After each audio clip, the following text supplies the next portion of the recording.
Hey everybody, how's it going? Um, we're sitting alone at a couple PLO tables. I'm just getting the stream set up, but I figured I may as well say hi rather than uh, have you stare at the that thing. I realize I can't talk while it's on. There's no mic associated with that scene. Anyways, how's everybody doing? I'm gonna play a couple of tournaments shortly, and perhaps some PLO cash games. Looks like there's only one table. There's one full table of 2550. Oh no, that's 1020, eight-handed, and nothing else running right now. As the night goes on, um, maybe more will happen. All right, so I get tweet out, I guess, and then there's some weird thing where I need to click go live, I think. But anyways, let's start by talking. I'm gonna pop out my chat.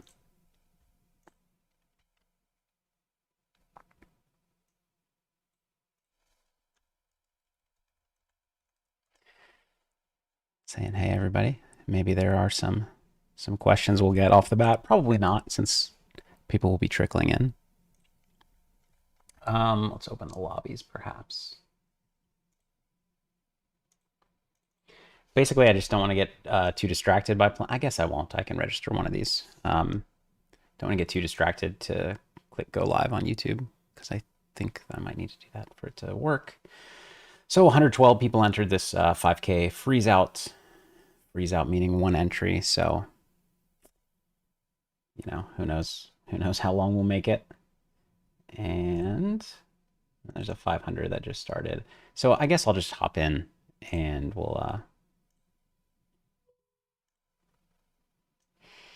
hopefully have some fun playing some No Limit Texas Hold'em. Here's the other one. I suppose we can switch to the two table view for now. I know I have a chat window over there that doesn't have chat in it. I didn't figure it out since the last stream. Sorry, everybody.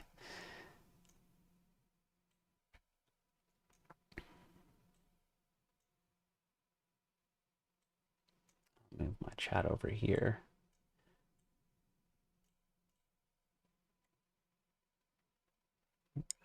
King Queen offsuit. I'm gonna fold. I'm gonna sit down here.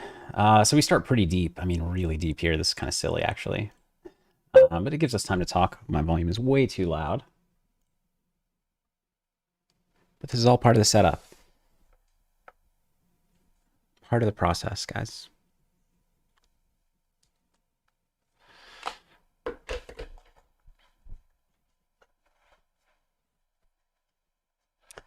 I need to maybe move this camera, because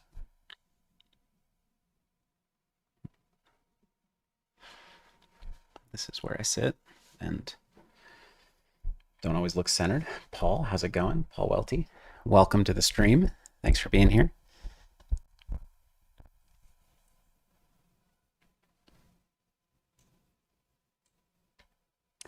Bitcoin says, hey, Phil, been watching the last stream bit by bit for the past week. Finally made it through the 8 hours. Excited for this one. Good luck, good luck. Thank you very much.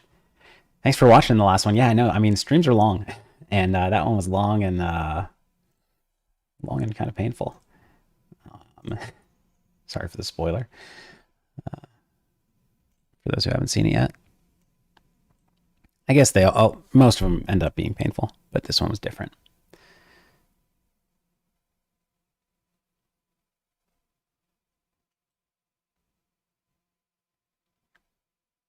All right. So I click go live so I don't have to keep looking at that. We get 3-bet right off the bat. Very small 3-bet. We're starting just over 100 big blinds deep.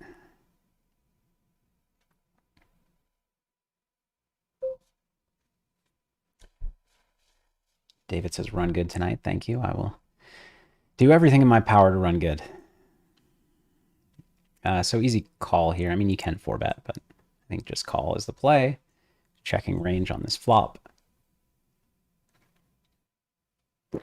Not a great flop for my hand. Not a fantastic flop for my range. I'm going to have more of the like low pocket pairs than he's going to have. He's going to have a lot of high cards. Even his, quote unquote 3-bet bluffs are going to be, king, jack, king, queen. He's going small enough that I'm not going to fold ace queen just yet. And I don't really want to be raising. You know, I feel like I could raise this hand like with an ace of diamonds sometime. I don't know. But not this one. Did not spike my straight on the turn. And have nothing on the river. So how low are we in our range? Jack 9 suited, Queen Jack, Queen 9 suited.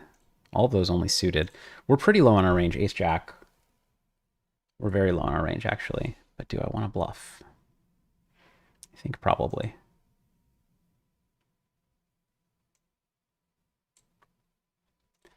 If you don't bluff with this, it's just like, oh, nice play. Checking back king, king. It's just hard to bluff enough, basically. Because my only, so I have tons of like 10, 10, 8, 8, king 10, king jack, king queen. Ace king, probably not, maybe. But it's just really tough to find enough bluffs. Like I said, queen jack suited, jack 9 suited, queen 9 suited, ace jack offsuit, call pre-flop, probably. I probably don't need to bluff all of my ace queen offsuits. I'm not really sure. But I'm just attempting to be roughly balanced in a spot where I don't have any strong reason to believe that he's going to be underfolding or overfolding. I'm not sure about that one, but it's got to be at least okay. Certainly, like if I'm not supposed to bluff all my ace queens, I should be bluffing ones with a diamond, which I did not have.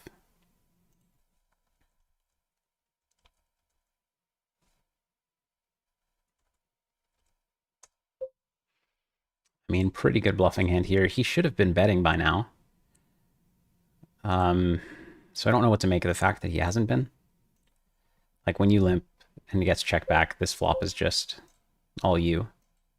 So to not bet flop, not bet turn, I mean, it's strange, but I turned a gut shot and I have 3 high. I can't beat anything. So trying to get just, you know, jack 3 to fold is it's worth a shot. And I think on this river, despite having, I don't know, it's nice to only have 1 spade, whatever. But I think given that he didn't bet this board, it's just worrisome.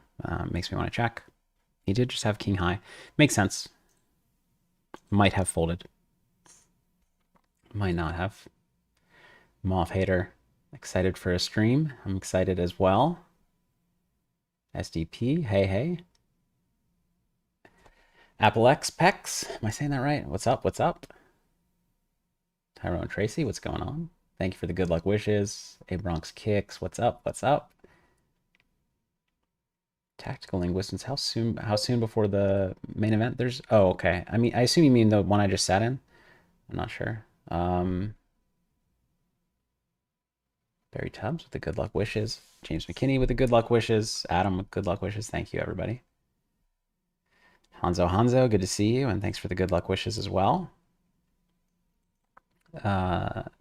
Narcissists asks, do I generally like to late register tournaments? I do generally, because they start so deep and the play is not as important. And, you know, when I was, before having a family and running business, I didn't have anything better to do. So I just, you know, go play early, but I always have more things I could be doing. So I try to be very careful with, you know, what I spend my time on, and spending your time on the very early levels with super deep stacks is not worth very much. So yeah, I prefer to late reg.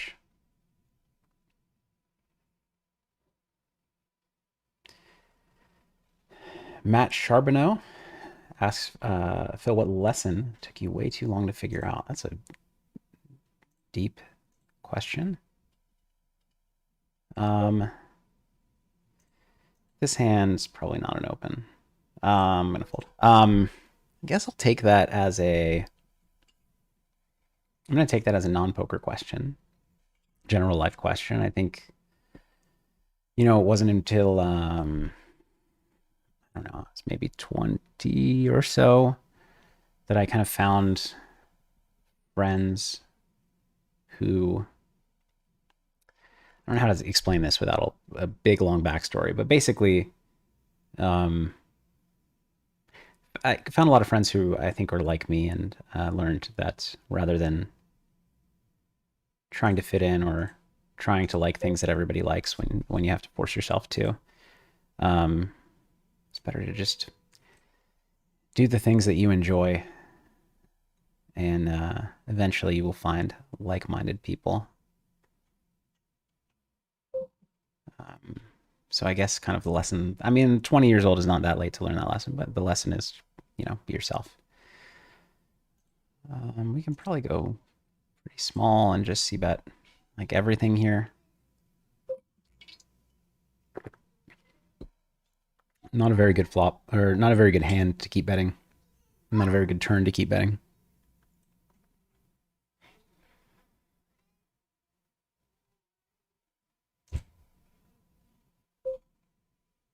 And he can win.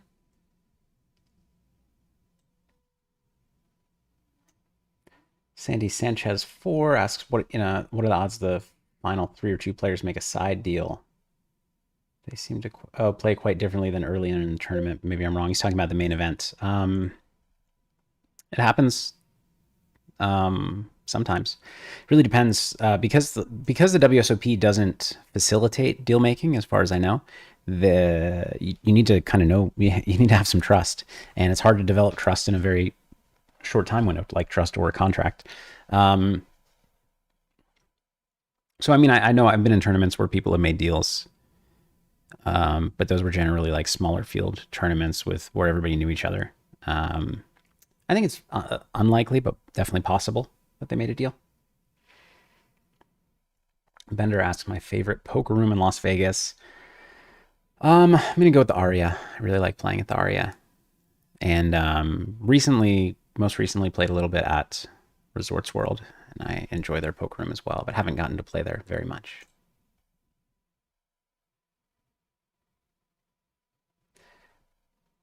You do win a real bracelet if you win one of these. Jacob, thank you very much. Thanks for being here. 8-6 suited. I'm gonna fold as well. King Jack offsuit. No ante, super deep. I'm just gonna fold. So now's kind of the time to talk. We don't have PLO cash games. There are no antes at one of these tables. I'll keep an eye on the PLO cash games, by the way, but I don't know. Last stream I played a lot of PLO cash and was kind of all over the place and didn't get to talk to you too much. So I think taking it easy, at least to start this stream, makes sense. If somebody wants to sit at 51 or 1-2 PLO, I'm ready and waiting. But if not, I'm not gonna just go seek out every game that starts. Hanzo asks, Phil, do you think 100 NL or 100 PLO is more beatable online? I think win rates are higher in PLO generally than no limit hold'em, but it's not because basically win rates are higher because the stakes are like the effective stakes are higher. And what I mean by that is the average pot is bigger, the swings are bigger, and because the average pot is bigger, the achievable edge is bigger in PLO. But it's really just because you're kind of inflating the stakes. This is just a call. Funny. As far as what's more beatable, if we ignore that part, I don't really know. I think, rake is more of an issue at PLO, but once again, the rake is higher, but the stakes are basically every number is kind of inflated in PLO compared to no limit. I think probably PLO is a little bit more beatable than no limit hold'em, but it's a guess. I'm not playing in those games, and so I don't really know.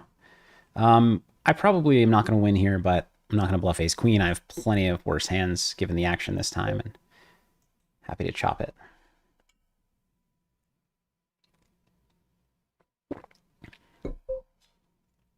What do the yellow and pink think? Oh, notes. So sometimes I'll have notes on players, not very often. And sometimes, usually it's just a color. And I can't even describe what my colors mean because they don't actually mean any specific thing. It's just kind of a feel.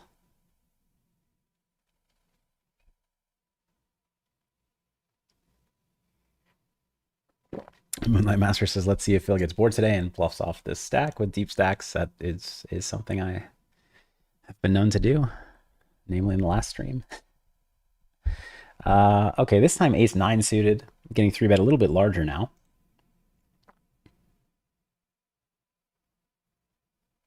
I think this is just a fold. Got to keep in mind that I'm under the gun eight handed. I have a lot of strong hands. Not sure about that one though. Let me know if you would have called or folded ace nine suited there. I think to a similar size that I was facing from Rogen, I would have called, but to 3x, thought it was a little bit too big for that hand. Bitcoin asking if there's a particular reason I'm not using a HUD. Do I feel like I might be missing some crucial info on my opponents? I believe that no HUDs are allowed on Wsop.com, which is why I'm not using a HUD. I have heard of players using HUDs on this site. I don't know how well they prevent and punish that, but I'm abiding by the rules. Check call here, although it's kind of close, I think. Matt, yeah, you're welcome. And thank you for the good luck wishes. This one looks like it's going to be a fold. I'm going to move my chat window over here so that I'm kind of looking closer to the camera. I guess we'll try that.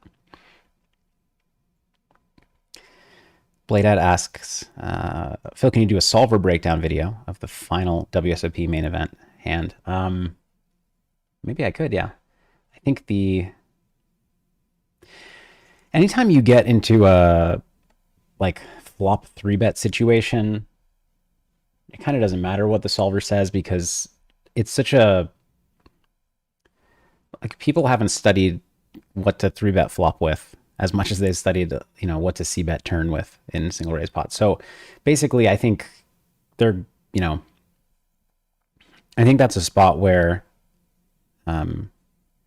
regardless of how much Espen has studied, which he's studied a lot, he's probably going to be unbalanced one way or the other there. I don't know which, because it's just, you 3-bet flop at such a low frequency and it's hard to get all the, to memorize and get the exact theoretical, combos right.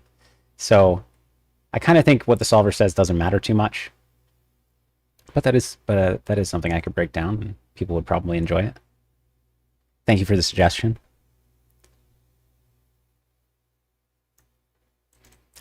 Kurt Ramos says, maybe you should have Farrah ghost your attorneys, my man. Just kidding. Congrats to both of you.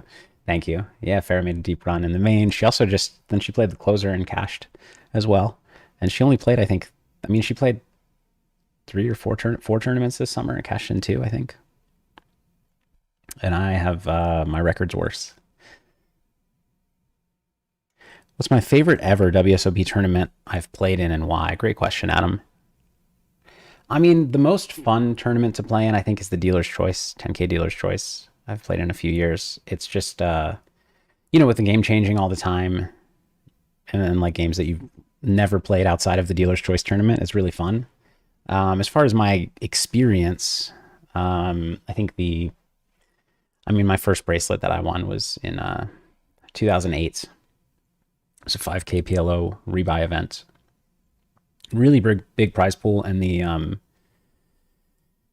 final table was stacked with big names, players I had looked up to for a long time, and so it was really cool for those reasons.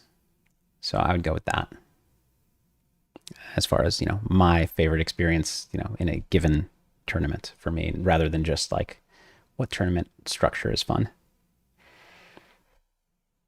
What's the highest blind cash game you've heard of? I'm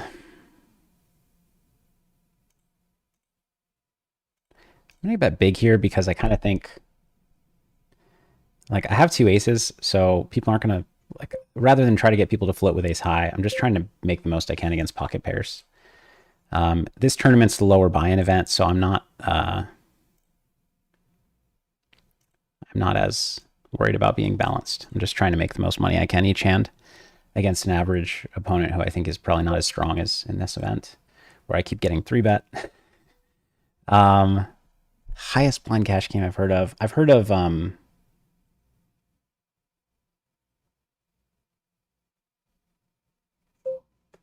Definitely heard of 5K, 10K, no limit. I've heard of 5100K limit. Have I heard of 5100K no limit? I might have. I remember, or 1020K. I don't know. I have some stories that I've heard, but I don't even remember the blind levels. They get pretty big sometimes. The biggest I've played in was 2,000, 4,000, no limit.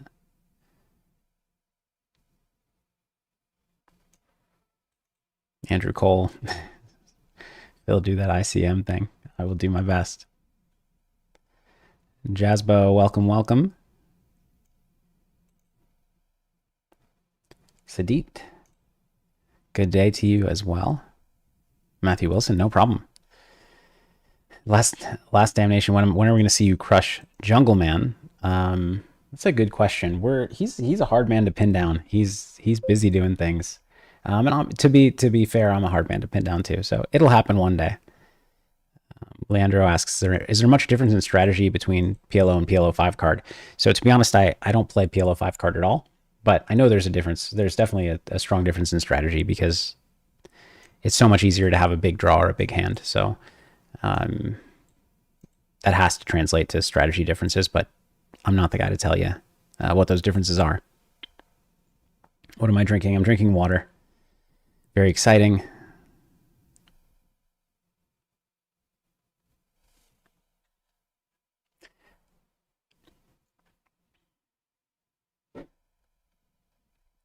Ryan McNaught asks, apply the logic to stakes you would play, PLO or no limit hold'em. Almost certainly PLO, right? Could you clarify that question? Because I'm not sure if you're referring to, earlier I was talking about how PLO is effectively a higher stakes game. I'm not sure if it's in reference to that, but let me know, and I'd be happy to answer. Moonlight Master, yeah, Fair didn't win the main, so no slide.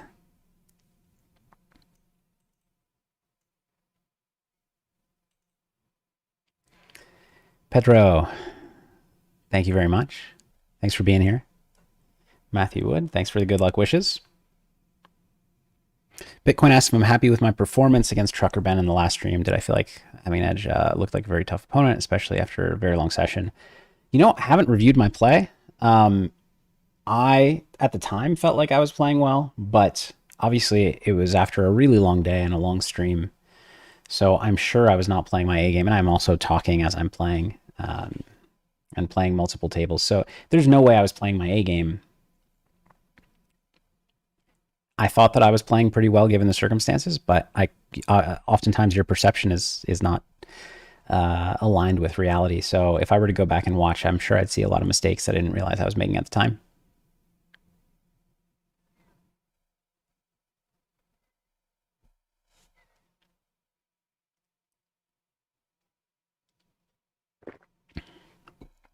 Michael Anthony asked if I'd go on Howard Stern if they asked. I got asked that question last stream. Was it by you? I mean, yeah, I would, I guess. Why not? I think ace 10 is just too strong to check back here.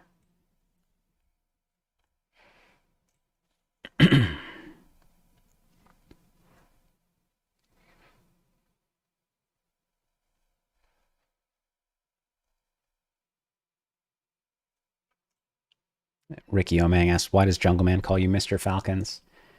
So I got the nickname Mr. Falcons from, there's a high stakes mixed game that runs at Bellagio often. And there's a WhatsApp thread where all the people who sometimes play in it are in. And, it's to organize games, things like that. And at one point in the thread, I forget what we were talking about, but David Oppenheim said something to me and was trying to type Mr. Galfond, but his phone auto-corrected to Mr. Falcons. And then that nickname just stuck within that chat for a few people. Namely, most importantly, Jungle Man.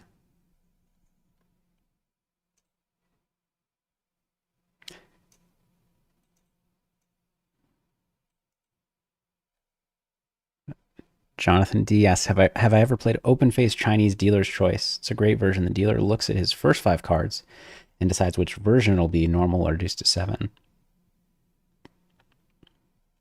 I think I played that Has that been around a while? I think I played it once with friends, but like a really long time ago. I want to say like 8 years ago, um, maybe even 10, 8 years ago. Has it been around? Because I think I played it once or twice. If so, if not, my mind is making things up. All right, so King Jack suited. You could play. No, full ring. I'm not going to play a raise only strategy. I'm just going to call. You could raise this. Great flop for me. I think I need to check raise this flop. It's just too high equity of a hand.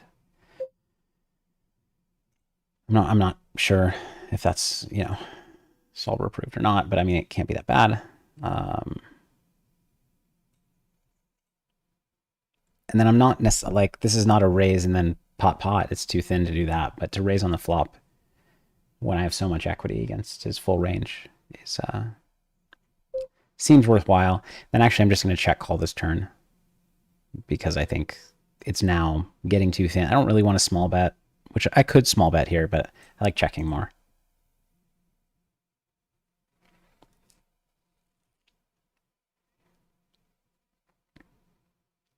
Moonlight Master asking what year the 2K 4K no limit game ran. It was at Aria in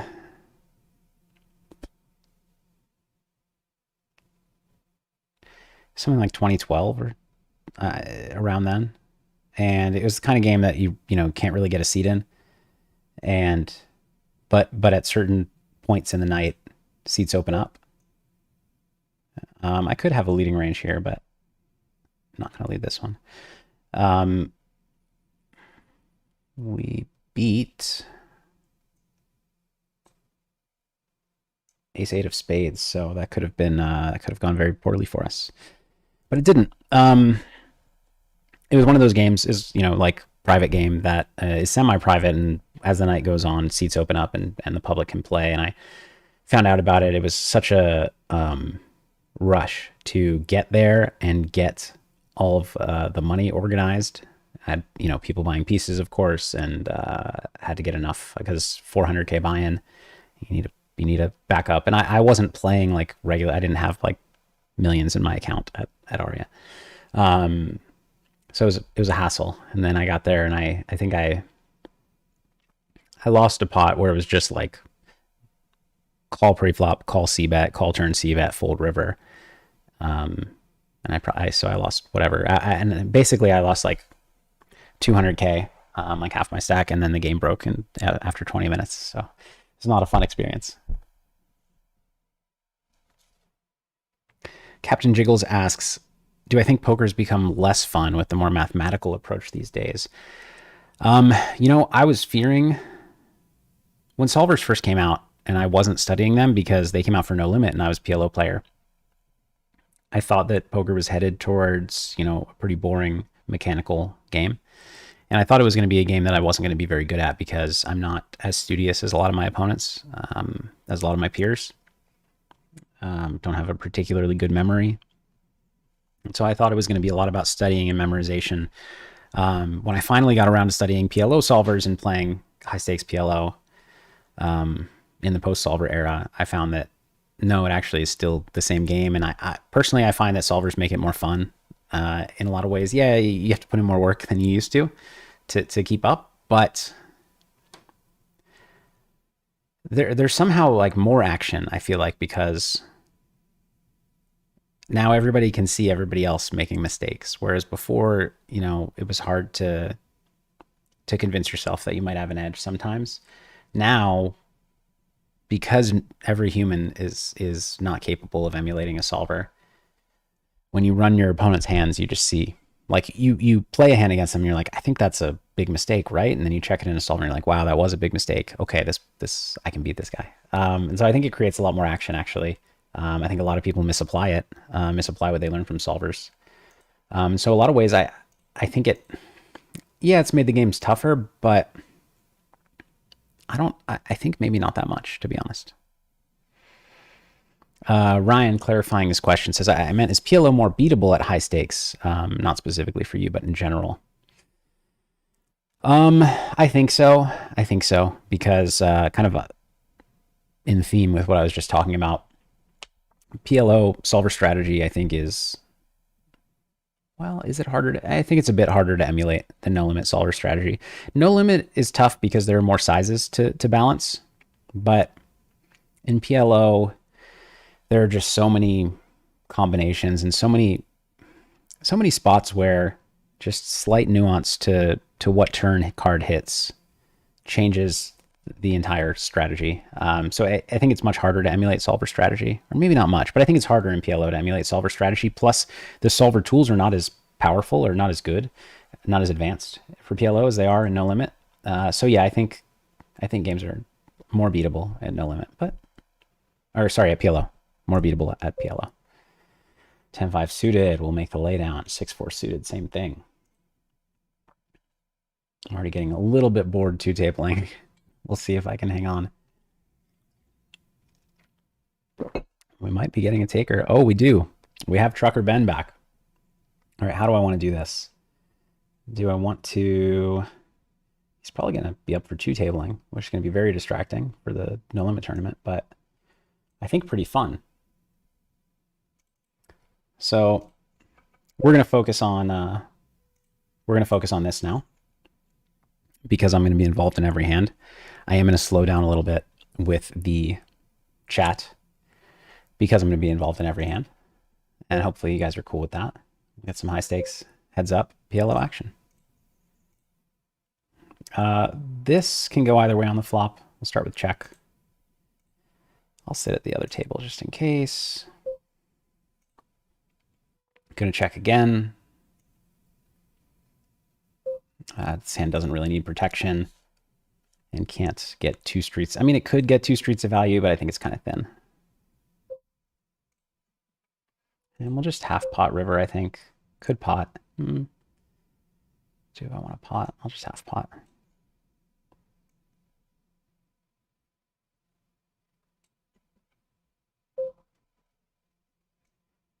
All right, we get our chance at redemption. For those who haven't, who weren't here last week,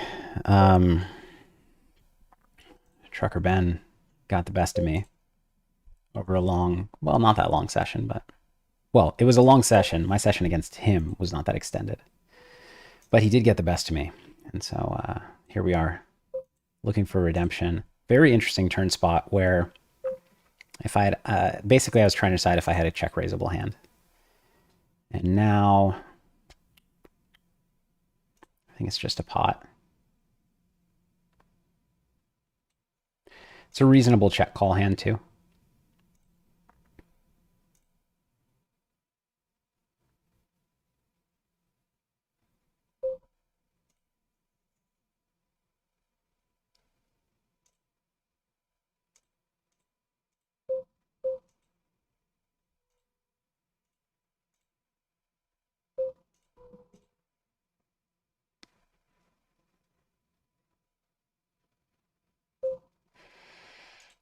Easy call here on the flop.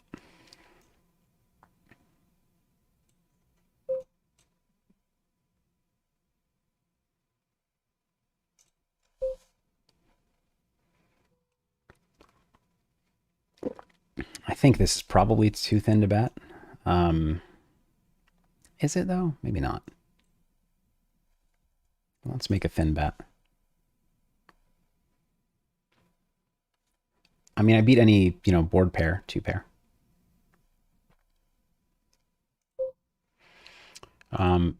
Because it's one of my thinnest bets, it's a very bad hand to call a raise with. No blockers that are particularly useful. It's not a good bet 3-bet hand because I don't block a 6. So I think very standard. Fold. This is probably just a fold on the button, but I've already raised it. Can't take it back. Top two. You bet some top two, check some. I'm going to check this one, given that it's super weak. A lot of people take the opposite approach and they bet their weaker ones because they're scared of giving a free card or whatever, but it's not how you should do it. You should be betting your stronger ones. I think I go pot only on this turn, and no, I think half pot's fine, but I'm going to check this hand. And The problem is there are weaker straights. Could have a set. I block a deuce, which is not, I think, not good. This is close to a value bet. I'm gonna value bet.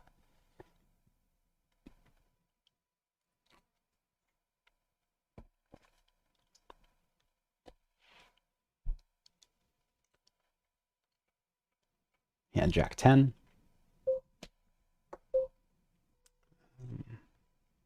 He's limping. I'm not gonna raise this one.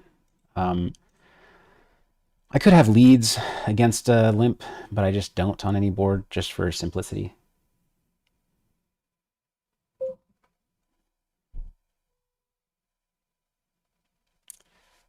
Guess I'm gonna bet.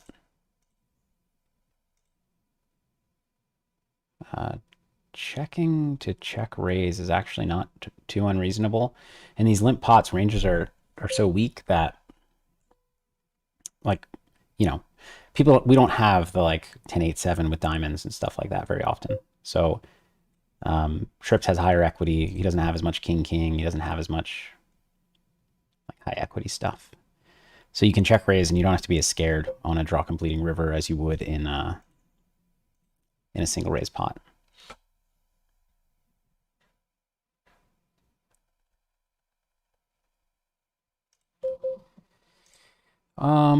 With the spade, I'll c-bet this one, but you can go either way. Ben Wilanowski asks, by the way, hey Ben, when will the Vision 5 card be built out more robustly? As we recently launched Vision 5 card, but we only have pre-flop and some flop spots.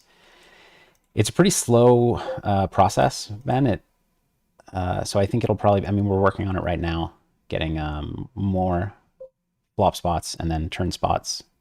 It takes I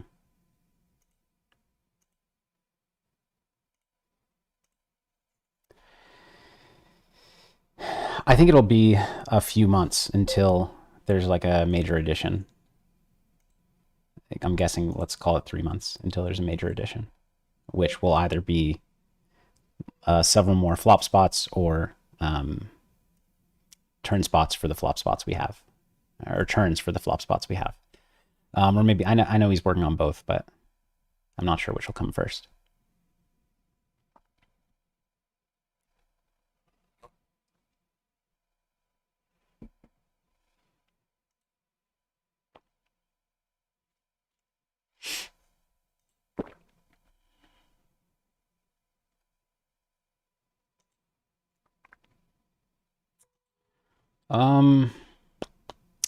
It's just a fold.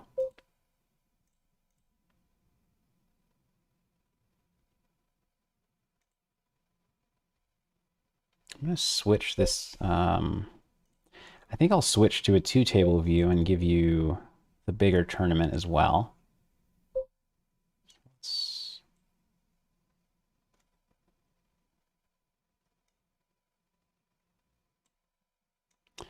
move this up here. Go here.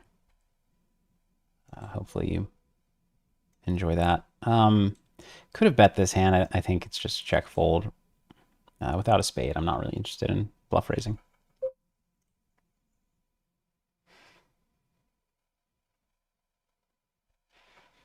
Ryan asks what I thought of Vanessa Selp's anti-GTO rant concerning Eston's play in the heads up in the main.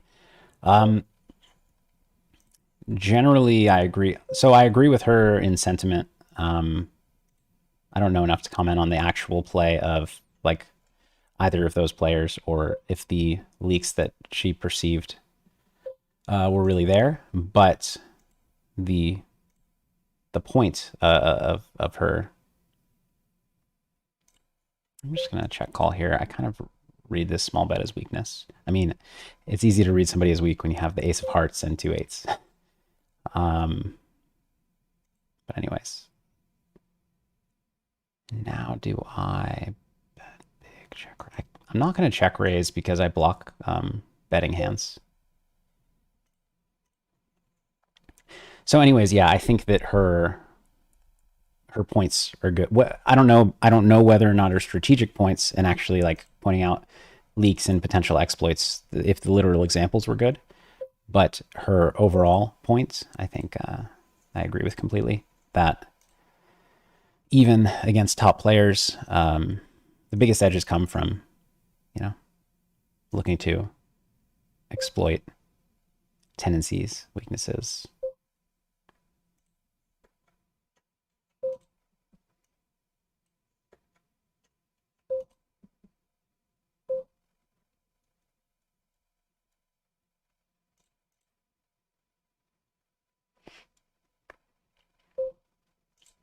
Beautiful hand here.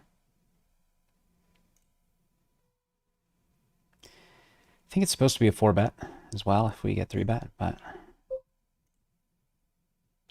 the opportunity did not arise. Go either way on the flop.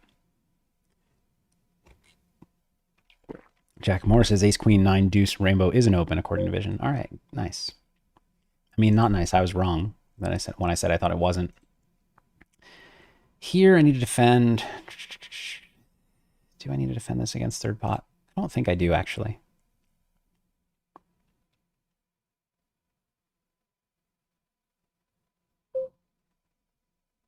I'll raise his limp. I don't remember. Does anybody remember if he had limp? I think he did limp raise last time. So my hand is pretty bad here for betting, but Jack 7-6 two-tone is so good for my raising range that I think I just want to bet 100%. Mostly for small sizing. Fold.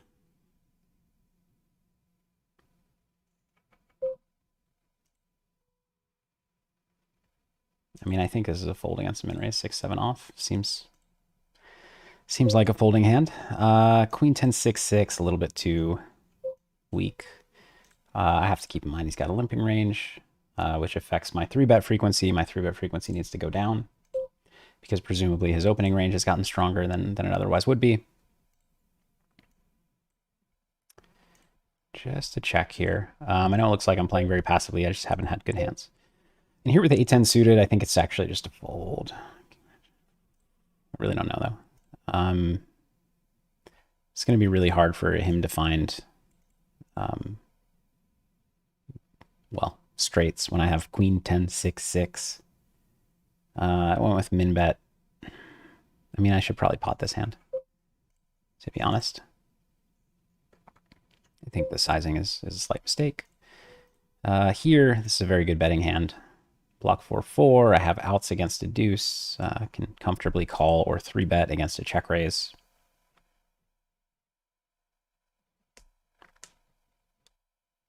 Very interesting turn. Probably supposed to blast off here, but I have 9-9, which has so much showdown value. It's kind of tough. Am I really going to make him fold?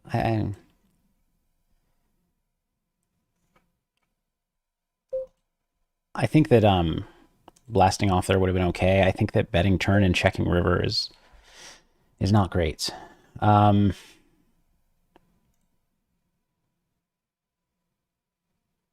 hoping he has ace 3 or ace 5 without a 6 or 8 or deuce or pocket pair. I think it's just going to be too hard to find bluffs. To find enough bluffs, I should say. But I could be wrong there for sure. King queen offsuit, weird one against a raise and a call. It's obviously a decent 3-betting hand. I guess we'll do it. Just type in the quickest bet that I can. 9-5-6-6. Not a good betting hand, pretty good check raise hand. Don't get the opportunity. This is a bad flop for us because we're going to be up against a lot of actually going to small bet here with no high cards in my hand. Not liking this flop, Jack 8 deuce, because it just seems like he has a lot of pocket pairs, but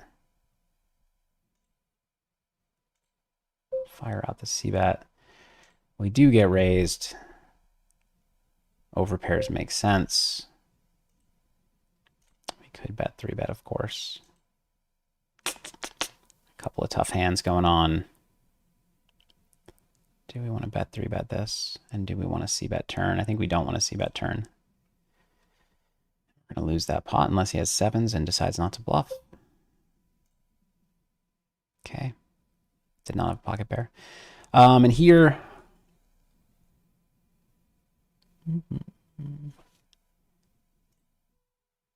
I think 3-betting is okay. Repping both 9-9 or 7. Both of which would probably play that way a lot, but...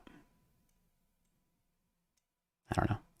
Opted not to. I guess I'm starting out the night nitty before we get tilted. Ace of hearts, I'll go ahead and bet this one. I go with half pot as my only sizing on straight boards in these single raise pots. Bitcoin, thank you for the kind words. Glad you're enjoying it.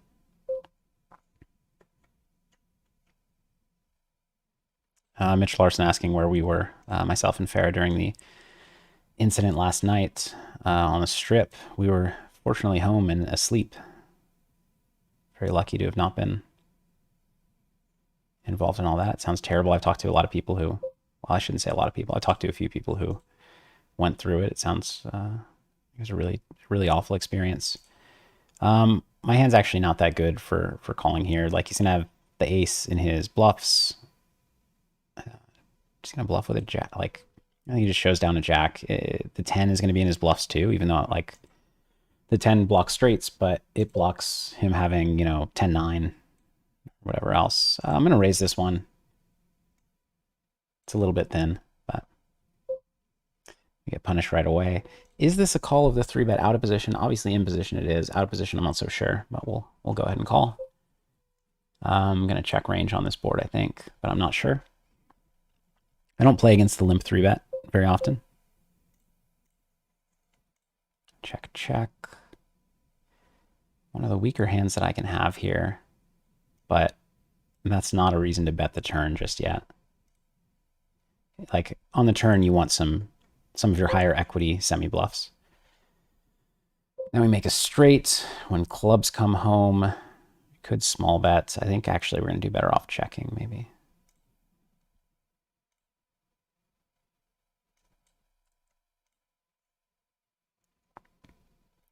It's just really tough for us to have air here, so I just don't think we get called by kings. And actually are more likely to get raised by kings and be put in a tough spot in kings. Whereas if we just check, you know, we get to show down more comfortably. He did have kings. And queen 5, he had 2 pair. And king, king, queen 5 double suited, so very strong hand for the limp re-raise. And it's interesting because if he's limp re-raising his best hands, then it actually means, you know, like, then I can 3-bet maybe a normal range because he's limping his weakest and his strongest hands, so his raising range is, you know, on average kind of the same. It's interesting, like, over time you'd want to find out if like, I don't have, I'm not going to play enough hands against him here to know, but you want to find out if, like, they end up with a super low 4-bet frequency because they've limped all the hands that can 4-bet, in which case you up your 3-bet frequency a lot. And specifically, you up your 3-bet frequency with hands that are like high card hands that have to fold to 4-bets. Like weaker kings, weaker queens, weaker ace king, XX, ace queen, XX, etc.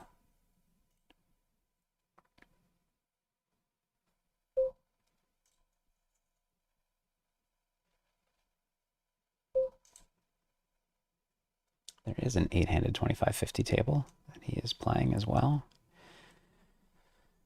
I'll stick with my 2 NLs and this heads up PLO. Heads up PLO is fun enough.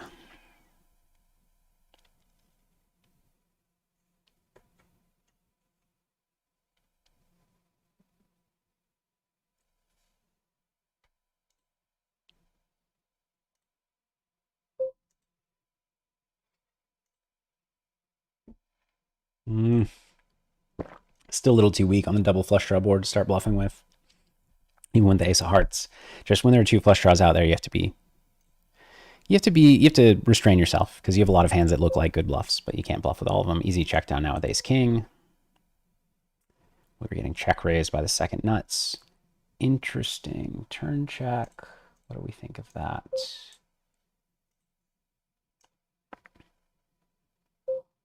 Yeah, it's okay, check call. That's an okay check call. Could bet that hand as well.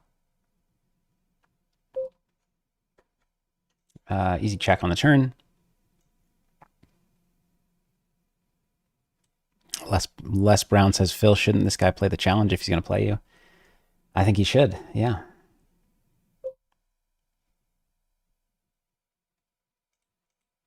I think here we'll go bet 3-bet. Like small bet 3-bet.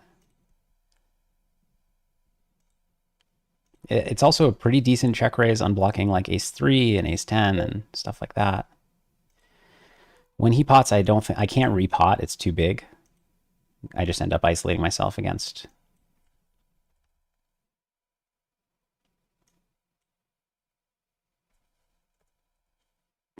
Like king queen by the time he calls.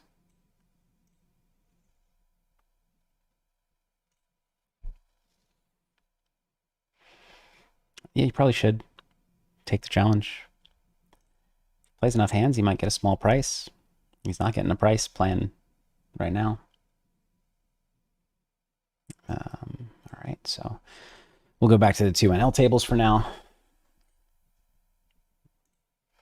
Not doing well in the freeze out. You have 12K or 13K from 25K starting stack. Gonna get back to your questions while he's sitting out. No idea if he's done or what the case may be. Keep our eyes on the lobby as well. Maybe some other games start up.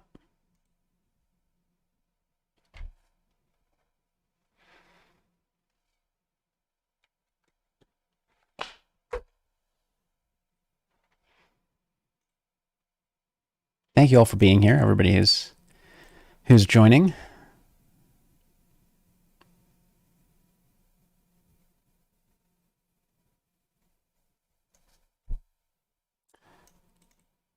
All right, so catching up.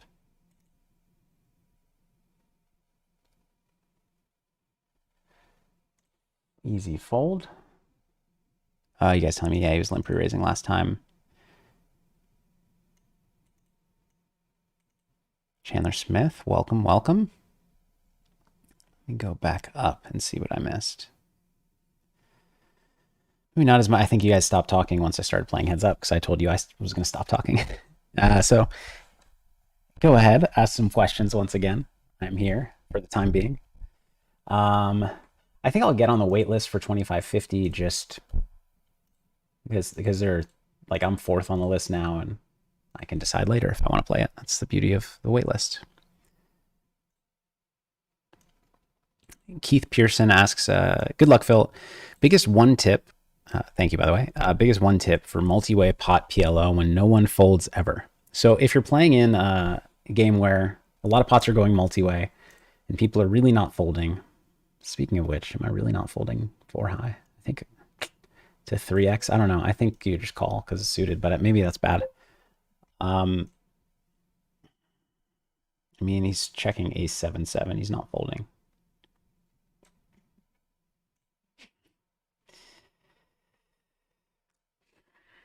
Yeah, I mean, I'm going to keep checking, and I guess I'm going to bluff river, even though I won't be repping anything.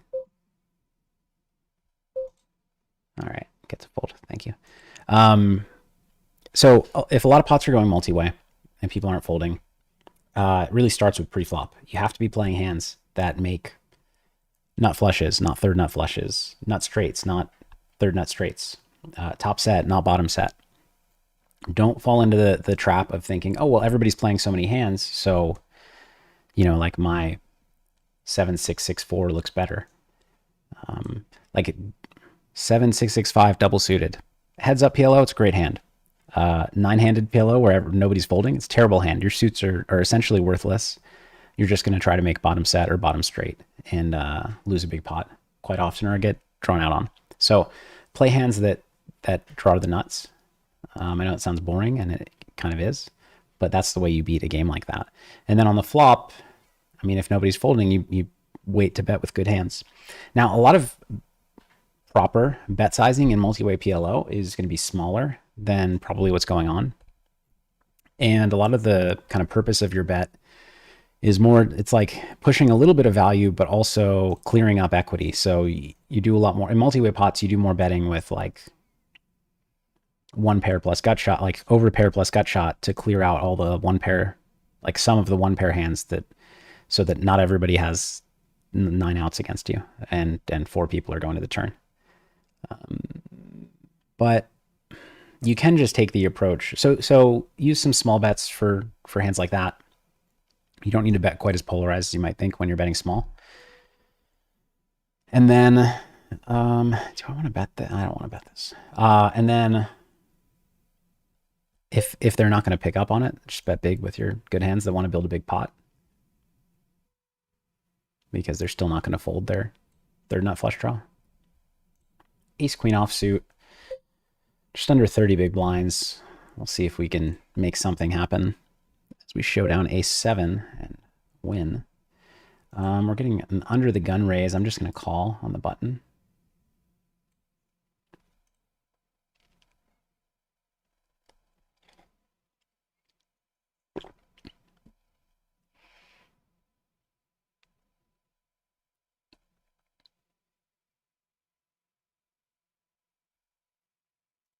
And we have an interesting flop here. We got 4 times pot remaining. He's betting small, which he might do with his full range. I'm not raising yet. Don't really want to isolate myself. Like if I'm raising, he's just probably folding 8s if I make a big enough raise. Bad turn for me, given that he's going to have all the ace king and I'm not. Here with ace 7 suited, we're so deep, I'm just going to call. I mean, actually, we're so deep, I should probably just 3-bet, but whatever.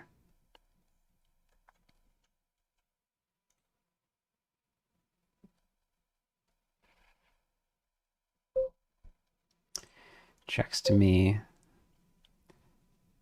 I kind of don't think that he's got ace king. I don't think he has a big hand, because I don't think he expects me to bet too often. What am I hoping he has, though? I don't know. I think it's just too thin to start going for value.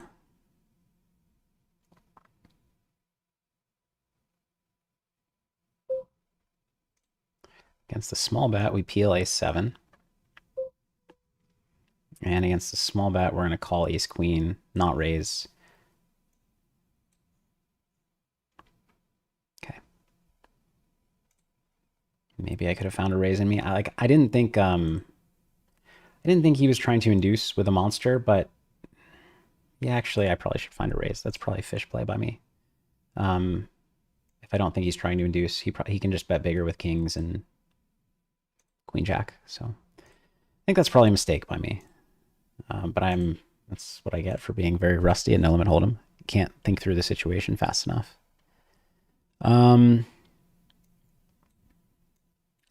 T. Davis asks, which of your WSOP bracelets, I've scrolled back, which of your bracelets was the biggest grind and which felt the easiest, if any? You know,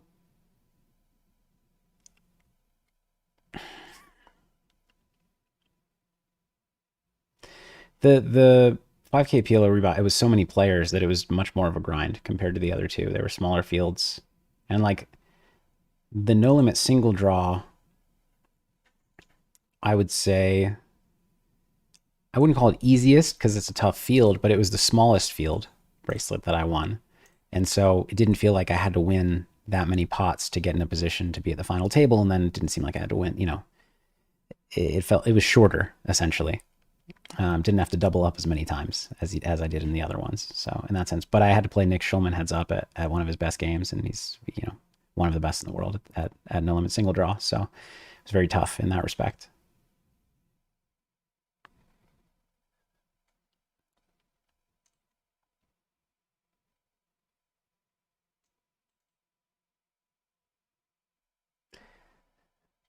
The Life Shoe Aquatic says, thanks for making the first 2 hours of Espen Nolan's hand history review free. I'm now addicted and contributed to your bankroll today. Yeah, you're very welcome. So for those who don't know, Espen who just won the World Series of Poker main event. He finaled the WSOP main event online last year, and he's coach at Run It Once, runonce.com. And he made a series. Well, he's actually in the middle of a series. He didn't finish it. Reviewing his play from last year's main event final table run, and we made the first 2 videos of that series free for everybody, to celebrate him winning the main event.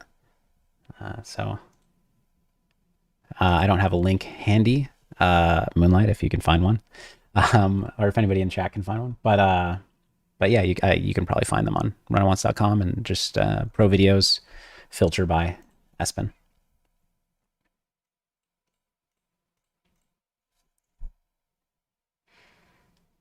Pierce asks how long I'm in town for. I live here most of the time now, so I will be here. Ryan McNaught, who's the greatest WSOP player of all time, and why is it Alan Kessler? It's a good question. This is a fold. King Queen. The Gillennium says, this is cool that you do this, man. I'll definitely subscribe. Thank you. I'm glad you're enjoying it. And I'm glad you're subscribing. I don't know. So after the WSOP, I don't know how much streaming I'll do. The action kind of dies down on WSOP.com, but I enjoy chatting with you guys, and maybe we'll look for other opportunities to find reasons to stream.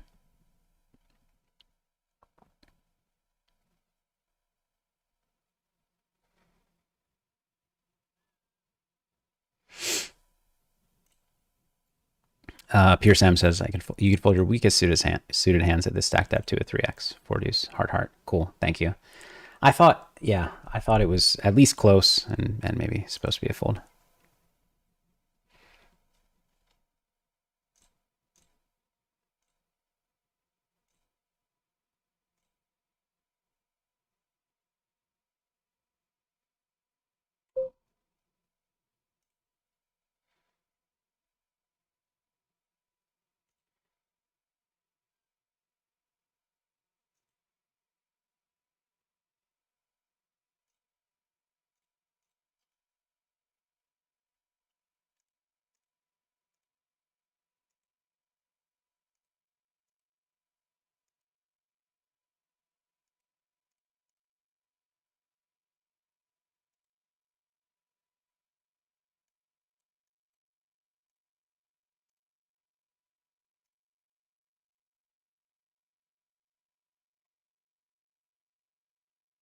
Jeffrey asks, how good is Nathan Gamble?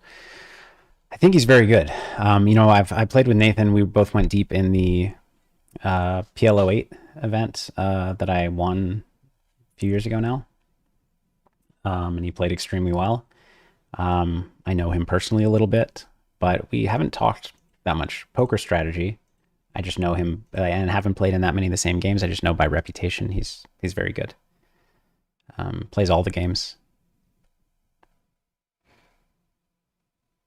And has done some awesome commentary for the Galfond challenges. Really nice guy too.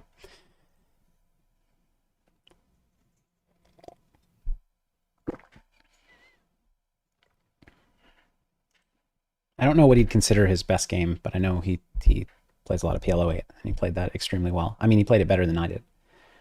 I'm sure.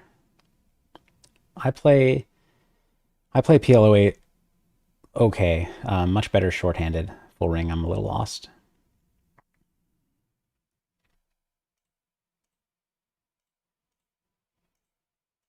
Easy fold with the Jack 3 offsuit.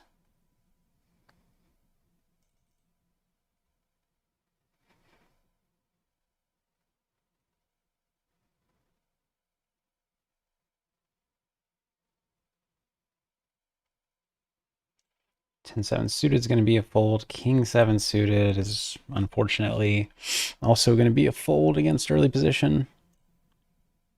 If you couldn't tell, I'd like to play a hand.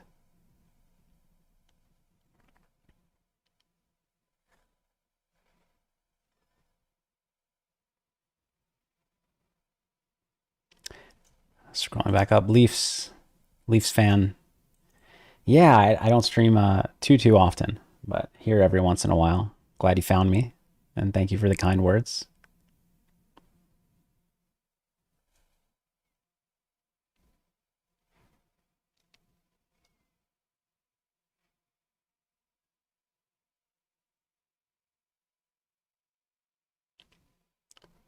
Sammy asks, do you think no limit 5 card 08, 250 big blinds deep would make for a good game, or would the high be too oppressive? I don't really like no limit 08 as a game. I think it's,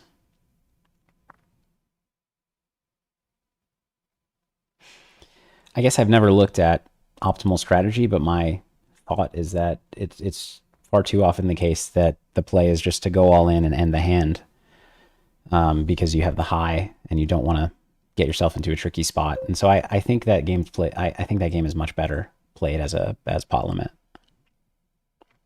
But I could be wrong. I've never tried it there. Jack Moore asks, does a limping range create any discernible game value? Heads up. Great question. So I don't employ a limping strategy. I think that it can add a very small amount of EV in theory.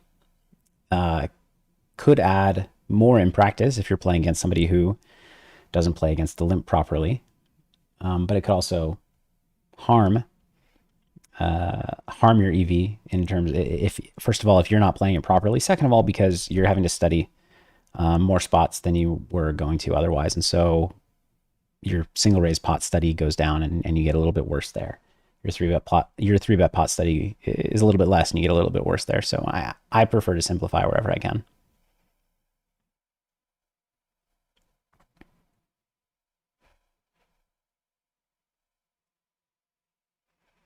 Element Sales asks if I had a piece of Espen. I did not. No, unfortunately, but very, very happy for him. It's just, I mean, it's the, like, I'm not that close with Espen. But like I've talked to him before. Like I've been on a video call with him. And so he's the closest I've been to somebody who's won the main event, like before they won it. And so it was cool. It had an impact. Like it made watching the final table more emotional because I could be a little bit more connected to kind of feeling what he might be like, empathizing, kind of like thinking about how he might be feeling. Which obviously you can do that anyways, even if you don't know the person. But I don't know, it felt a little bit different than past years where, people who have won, I didn't have as much personal contact with. And I'm sure if like for his good friends, it must feel crazy. For him, it must feel insane.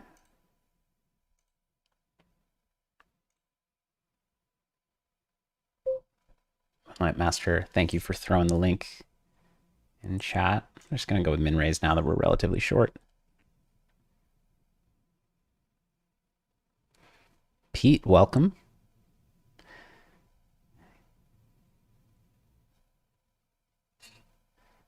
Yeah, I guess I don't do a great job getting the word out about the channel.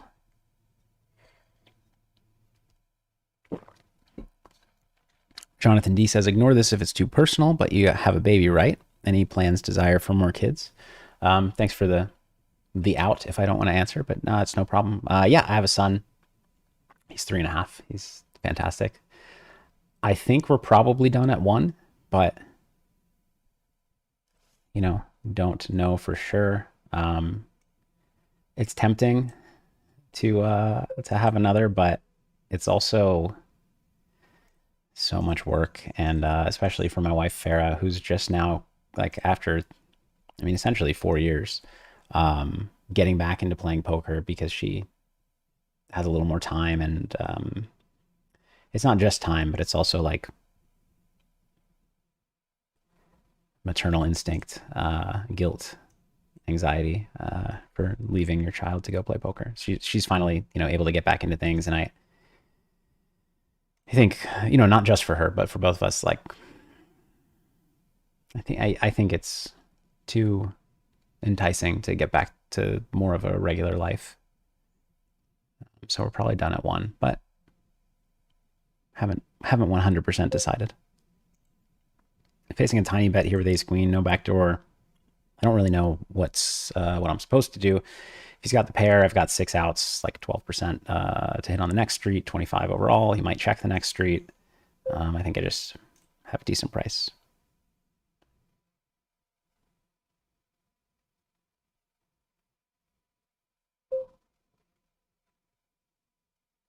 Ben Wilinowski asks, "How good is Never Scared B?" He seems pretty good, man. I don't know though. We haven't battled too much.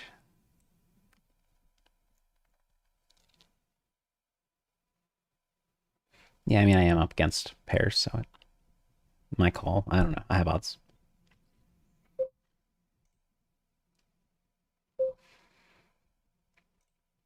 Vincent B. Weird question, but I'm good at the 8 game mix, but my casinos have carnival games in their mixes as well. Is there a good way to learn Archie, Dramaha, etc., without having to jump in? I don't know of it. I think, well, finding a coach is maybe the best way to fast track that. I definitely believe in investing in yourself in that way, but otherwise, yeah, just hopping in and playing, I think.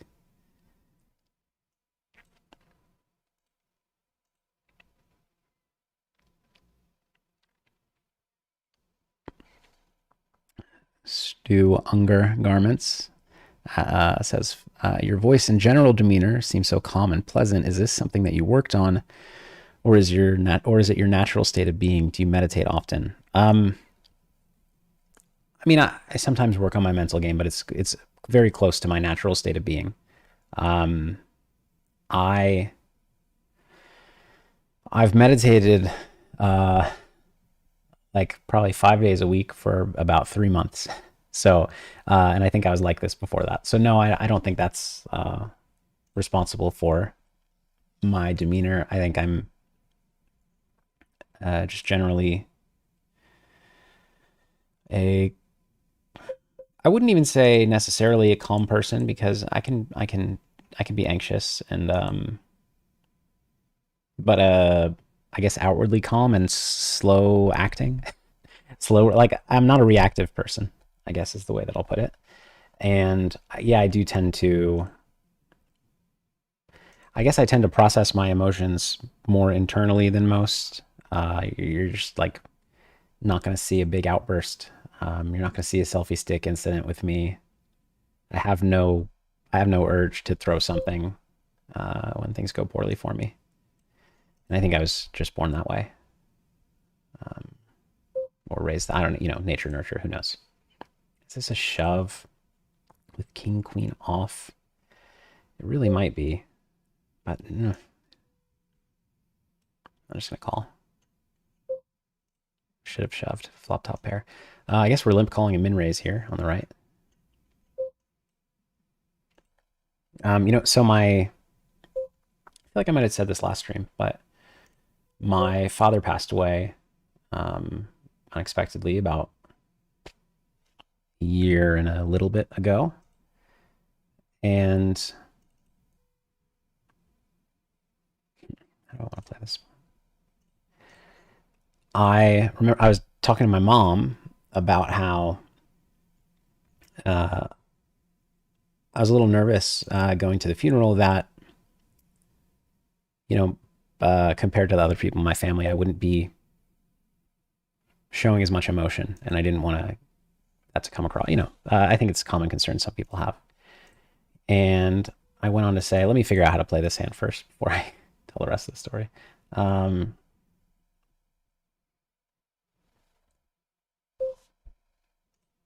guess we'll go with small bet. It feels like, no, I don't think it's thin. But I think big bet's too much. You run into better hands too often.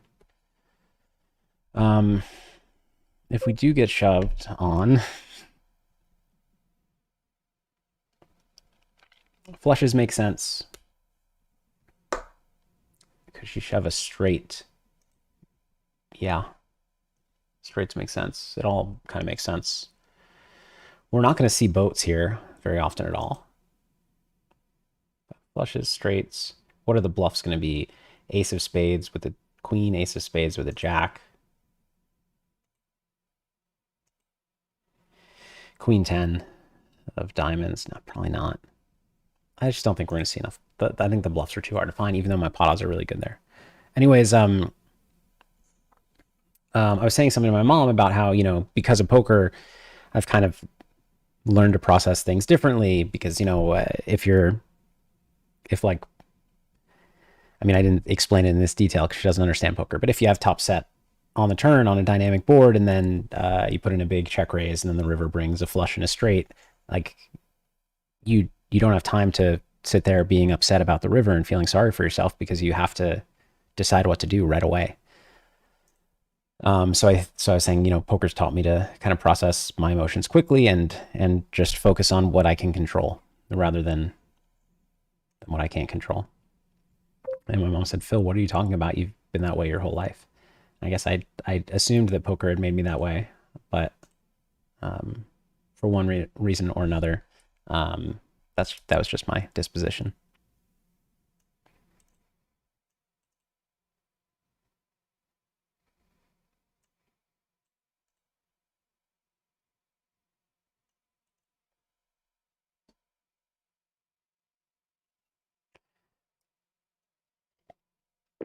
Tim Lee asking about Deuce 7 no limit single draw and strategy there. I mean, it's hard to sum up strategy, but basically the game is you're trying to make the worst hand you possibly can. You get 5 cards. You're trying to make a 5-card low hand, and Deuce 3, 4, 5, 7 is the lowest hand you can make because it's Deuce 3, 4, 5, 6 is a straight, which counts as which is a high hand. You just want to play. It's pretty hard to sum up strategy. I think that the most important part that people get wrong is when you're the person who is drawing against an obvious like 10 or jack that's pat, and you're drawing to a 9 or better, your bet size needs to be really, really big with your bluffs and value. A lot of people size too small. But I know that's not going to help you if you're kind of starting from scratch, but I that's the best I can do on a short time frame. Trevor Lewis, thank you. Would I ever do another AMA? Yeah, probably. It seems like I mean, it's kind of what I'm doing now, right? But in a written form. Yeah, I would. It's time consuming, especially for me because I tend to not answer questions quickly. But one day I'll get back in there. Adam says 6-card PLO is the most fun game. I haven't played it. It sounds not fun to me, but I bet it is. Jonathan D says, I'll see your 6-card PLO and raise you 5-card PLO high-low double board. I haven't played it, so I can't comment. Sounds like too much. Lucid Star telling you all to hit that like button. Thank you. Ryan McNaught asks, is Run It Once traffic way up today? I don't check Run It Once traffic. I don't know how to check it personally. But my wife was asking me that question. I haven't found out yet. I haven't asked the team.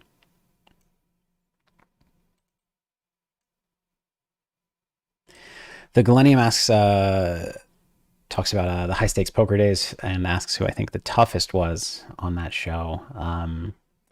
I mean, Tom Dwan was playing so tough on high stakes. I mean, I mean, for anybody who watched high stakes poker, you know that he brought like a completely different dynamic to the show. And like, it's amazing to think back at what he did at these whatever 8-handed no limit tables when you're supposed to just be playing pretty tight. He got away with so much. So I mean, I have to go with Tom. Gabriel, thanks for being here, and you're welcome. James asks, if I had to say what's my best game, how would I rank myself against other players? Heads Up PLO is my best game, and I think I'm top 5. Maybe, I don't know where in the top 5. I don't think I'm first. So it's maybe, I don't know, 3rd through 5th, maybe. But in any other game, I'm much, much lower.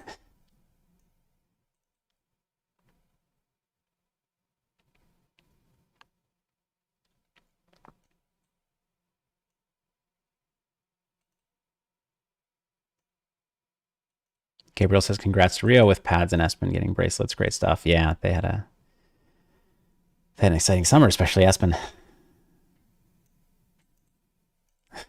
Jonathan D says about the baby, haha, translation, it's up to the wife. Cool. We'll stay tuned for that. Yeah. It is more up to her for sure. Pierce M says, any talk of the Galfon challenge with Omaha for rolls, aka Colors, I think on W. Oh, I didn't know that was him on WSOP. I asked him a long time ago and he wasn't interested, but that was like 2 years ago. And Jonathan D asks if I still buy new clothes instead of doing laundry. No, my wife does laundry now. I'm very thankful to her for that because it's one of my least favorite activities. Ace Queen, gonna be a 3-bet. Let's go to 1,000.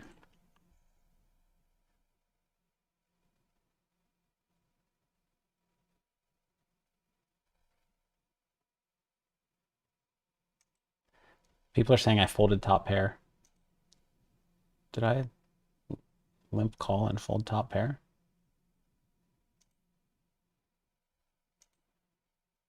The limp call hand was Jack. I didn't have top pair. I had Jack 9. Is that what you're talking about? But two people said it, so I don't know. With this many big blinds, I don't know if I mean, I think I just min raised with ace jack suited, but maybe I should shove.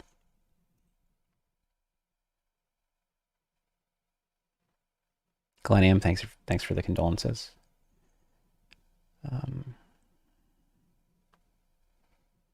King Burns asks if the big game was fun to be a part of. The big game, that was the Poker Stars big game on yeah, that was fun. I honestly like don't remember it that well. I don't know why. I'm in a tough spot here with ace jack suited, actually. I think it's just a fold. Is it a fold? When the raise comes from under the gun +1. I don't know. I'm just gonna fold my way down. Ryan DePaulo says it'd be funny if you went into the whole long-winded analogy to her, including poker terms. Yeah. I could try that next time. I'd be funny to at max inappropriate time. Yeah. I could try to, well, I'll wait for the next really inappropriate time and get real detailed about poker with my mom.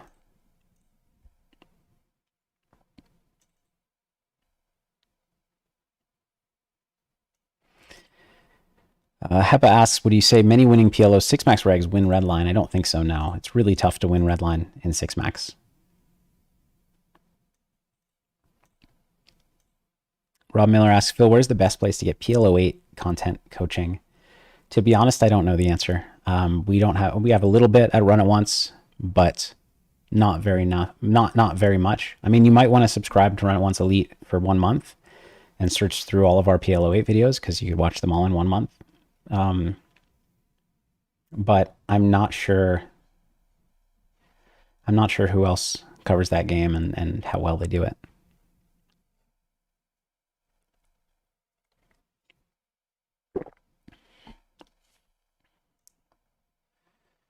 Ace 3 suited. I want to play all the hands. I don't know. Maybe that's just with no ante. I don't know. Tim asking about Deuce 7. Is it a good game worth learning? Ryan DePaulo says it's so fun. Everybody try it. I really enjoy triple draw, limit triple draw, and pot limit triple draw. No limit single draw, I don't really like. I find it kind of slow and boring, and you don't see it spread by itself very often, only in mixed games. So I don't think no limit single draw is a game. Should be high up on your list of games to learn. I guess we'll put it that way. It depends why you want to learn and what it means to you to be good at obscure games. But third pot bet with a pair. I guess I'm calling, but this guy's been pretty passive in the few pots we played, so I'm not excited.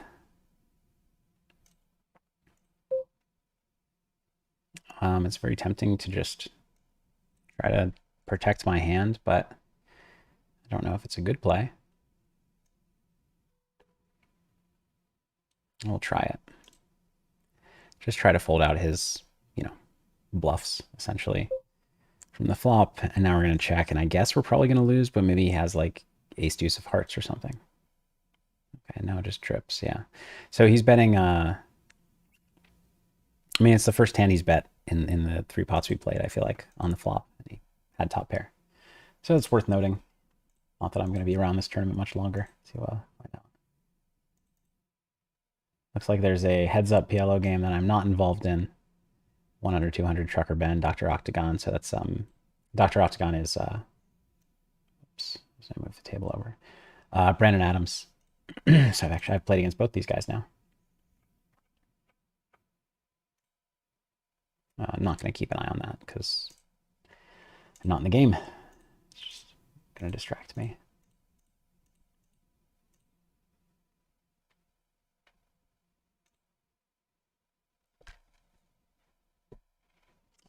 Stellar Nebula asks if I played any short deck. Seems like a very fun game and interesting structure. I haven't. I mean, I've played like 2 orbits of it in a mixed game.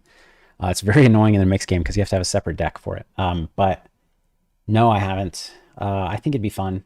You know, people say it's kind of between No Limit and PLO, so probably like it. Hepa says Pot Limit Deuce 7 Triple Draw is the ultimate live game. Yeah, it's great.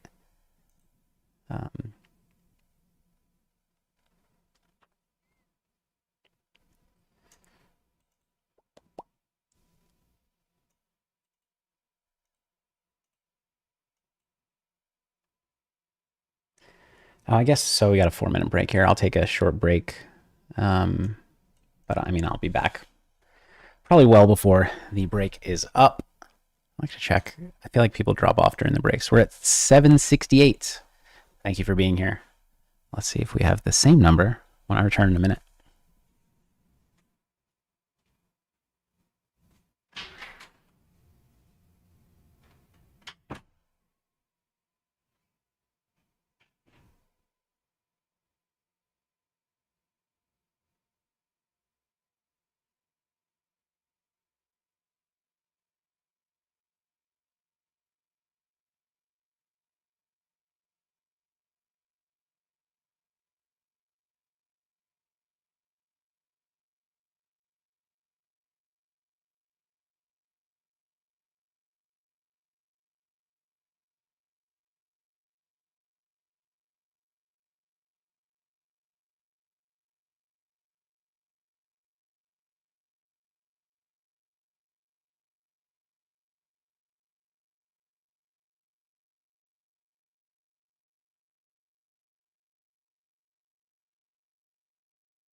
Water refill before we resume.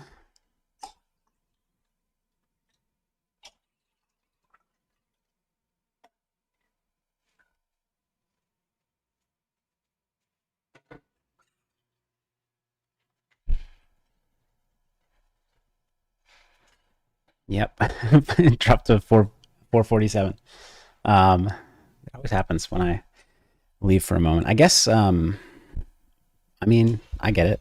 My attention span is not what it should be.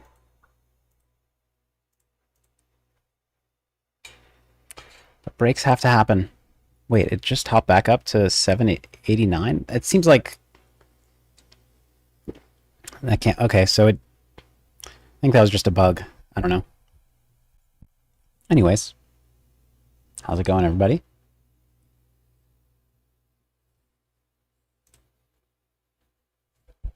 Stu Ungermans asks, Ungergarments asks a really good question, which is how did the introduction of solvers change the qualities that are important to becoming a successful poker player?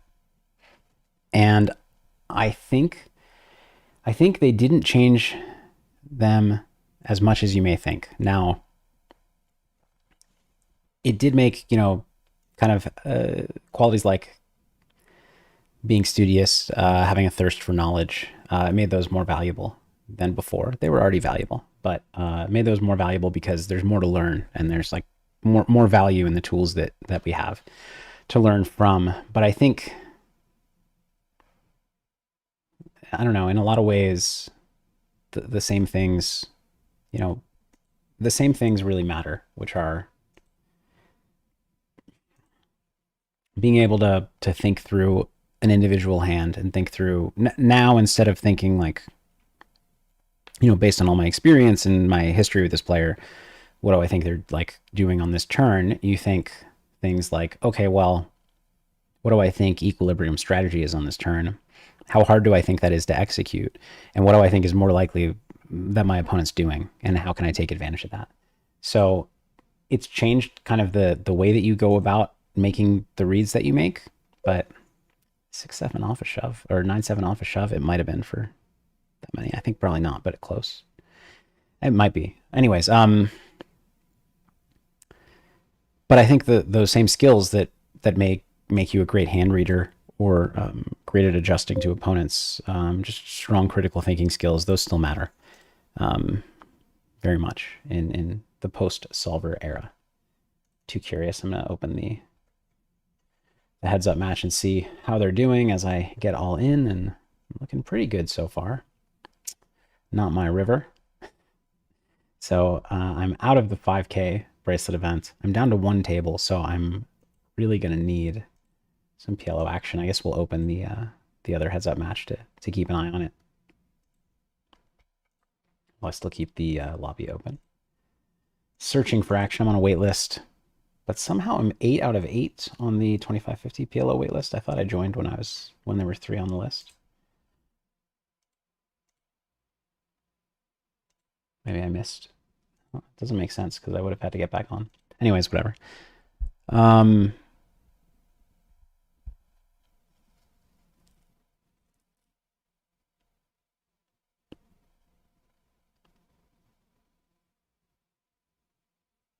Can't win a red line if they don't fold, says Matthew A. That's true. That is true. Winthrop Cottingham says, Phil, do you stay in touch with the Dang brothers? Can you see yourself walking away from the game like them? I am not as in touch with them as I would like to be. It's been a while since I talked to them.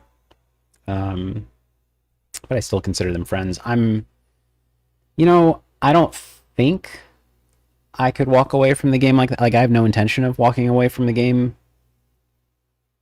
I don't know, maybe at any point. Certainly not at any point soon, but you never know. I think we're, as humans, pretty bad at predicting, how we're going to feel in 10 years about different life choices and career options and things like that. So I'm not going to wager a guess, but I did wager a guess. I think I'll still be around, but yeah, I don't really know. I know that it's very possible that I will be mistaken.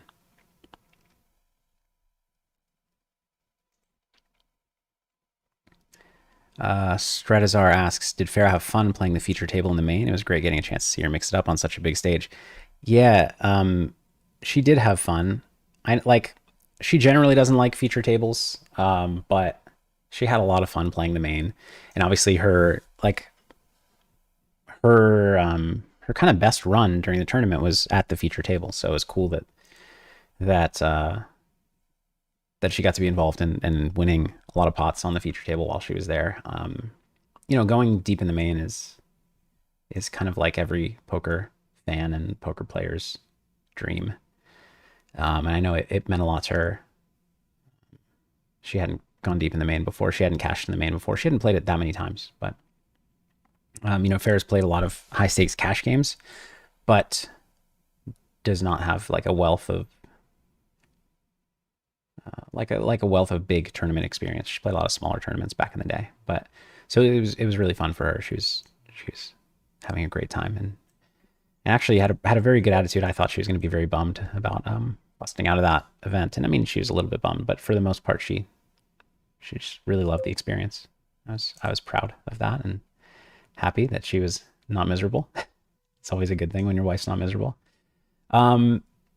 Yeah, I mean, just calling here. It's a small bet, and my hand's pretty good, but raising doesn't really make sense. I'm isolating myself against better hands for the most part. It's unfortunate because, I'm probably losing. I'm behind the value range he's representing, and he probably has that range, but he could have bluffs, and I do have outs. I don't think I'm going to be up against 3-7 and I don't think I'll be up against 7-8 that often. I probably lose on this river, honestly. despite hitting 2 pair. Nope, okay. Bigger ace, I'm gonna guess. 8-8. So I was wrong. I don't know about that bet. Maybe I guess he's like trying to fold out an ace and get called by 6-7.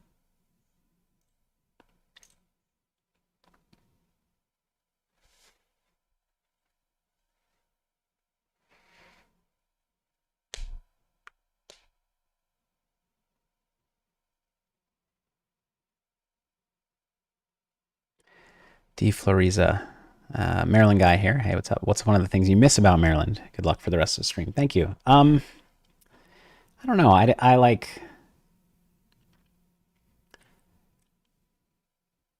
I don't get very attached to places. I get attached to people. So I mean, I miss some of my friends from from high school and things like that. But places, not so much. What's the biggest pot? Billy Orchard asks, what's the biggest pot I've ever lost or won? I think something like 600,000 or so, maybe 800. I don't know. Less than $1 million though. I've never played $1 million pot. I think. Have I? I know that you could like it. Basically, the biggest pot I played was back in the full tilt days, and they were on high stakes DB at the time. I think they're not there anymore, but I'm pretty sure it was like maybe 800K pot, I guess, and I don't remember if I won or lost. Pat Baldwin says ace jack suit is a jam under 15. Yeah, I mean, I know it's a jam if you're playing jam or fold. But I thought between 10 and 15, like, well, and even lower, you do some other things. Maybe like limp and min. I don't know. I'm min raised. It's got to be okay.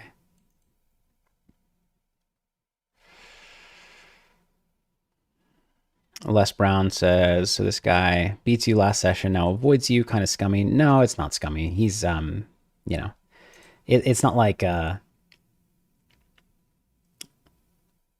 first of all, he played a few hands, but second of all, I don't know. I don't think it'd be viewed as scummy by anybody that plays in these games. It's just like, especially with heads up, a lot of times people will give you action like just on an individual night when they're really feeling it, and then normally they don't play against you. So I never take it personally in that respect, and I don't think there's anything wrong with it, honestly. Sippy asks, hello, I'd like to start learning PLO. Should I start with courses on Rio? Yeah, we have a, depending on, I mean, if you're just starting learning PLO, I think my course is probably too, not necessarily advanced, but too expensive for unless you're, extremely wealthy and wanting to learn PLO. We have a great course called From the Ground Up PLO that I think would be a great place to start if you're learning from the ground up.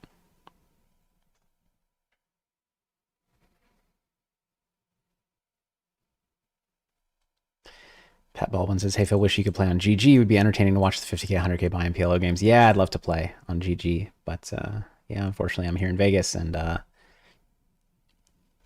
well, that doesn't stop some people. It stops me. Ace-Queen offsuit. I'm going to play for sure. I guess we'll 3-bet. Thinking one respect. Good evening. Good evening. Thank you for the good luck wishes. We are just one tabling now in the $500 buy-in event. The as this guy goes all in for a lot of blinds, I guess just to fold. The 5K freeze out did not go our way.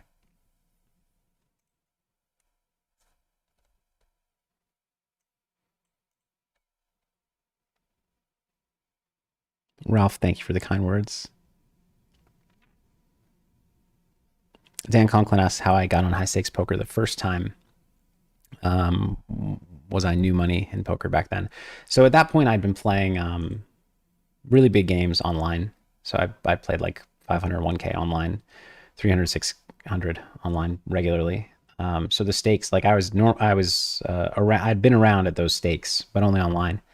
And managed to, I think it was Tom Dwan that put me in contact with Maury Escandani, who produced the show, and helped me get an invite to the show. I think. I know he introduced me. I don't know if that's why I got an invite. But anyways, that's how I got on the show.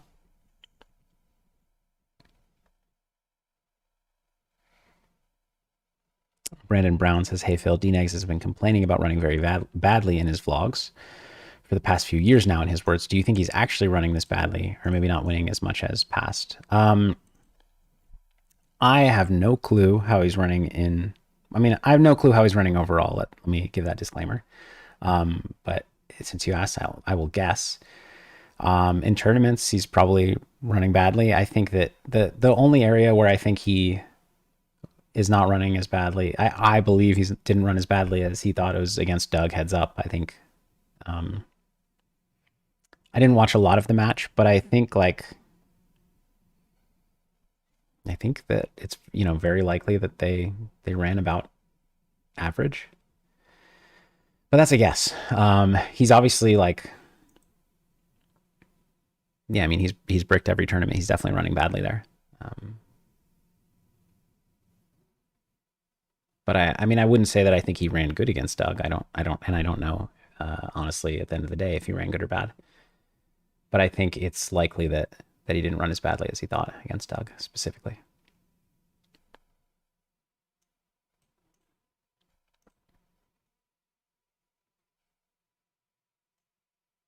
CC asks, "Thank you for the kind words." And then, quick question: is there anything you could recommend for a cash player in terms of adjusting play to tourney style? I would say watch tournament videos because play is a lot different. Sizings tend to be smaller, and well, I mean, just shorter stack play is just much different than deep stack play. So I don't know. It's kind of hard to. This looks like maybe it was a bluff. Let's look at this hand history. It's hard to summarize, but yeah, short stack play is a lot different. So check, check, flop, check, check, turn. Goes for the river, big bet. Yeah, the check raise bluff with the 9 makes sense. Nice call with the 9 and aces.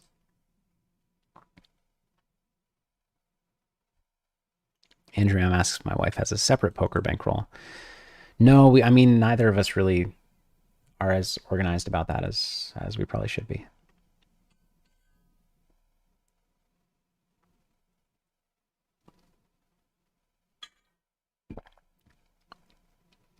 Ethan Jackson says, "How do you not remember if you won or lost an 800K pot, Phil?" That is, it would have been 15 years ago, or like 13, 14 years ago.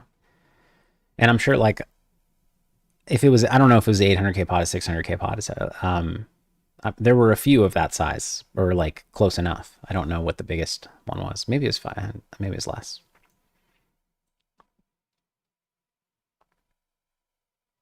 But I won some and lost some. I know that. But I did overall well in those games. So probably won the biggest pot. I mean, ace 6 probably supposed to be a bet, but it's kind of interesting just given that I block ace high, which is what I'm hoping calls me.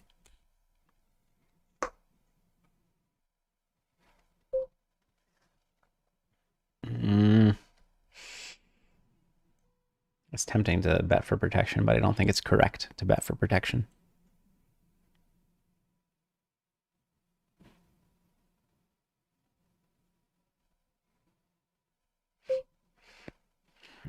So we'll go bet, check, bet.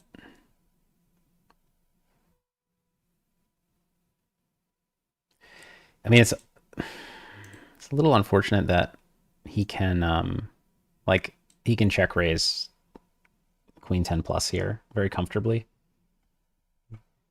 and might want to.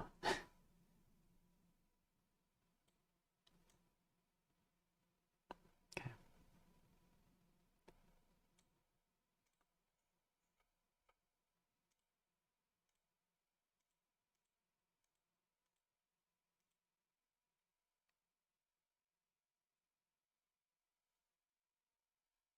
Scott, thank you for the good luck wishes.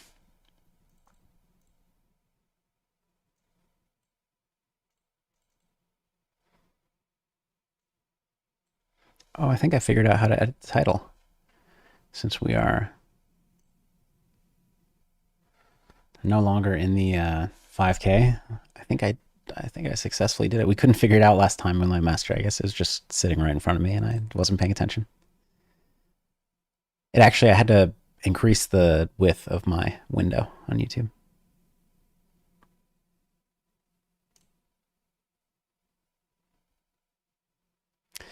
Hepa says 541K is the biggest pot on high stakes DB. I 3-bet kings from the big blind against Luzak and Ivy. Only large calls. Flop is king 9-9 and he calls you down. Okay, yeah, I won the biggest pot that I played. It was 541K.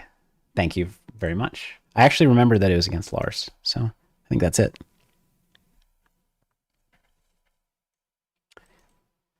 Fernando Vasquez is extremely wealthy to buy your courses. They're so cheap, made everybody in the community think so. Yeah, so from the ground up courses are I think way too cheap.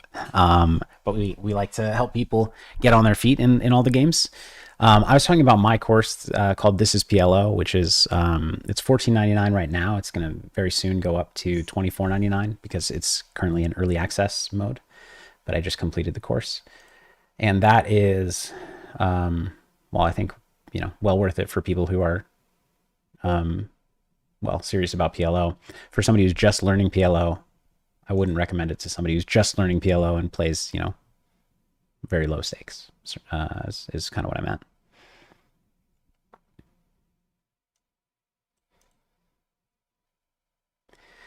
Flop nut gut shot, backdoor flush draw, 2 overcards, although I wouldn't put much weight into the overcard aspect.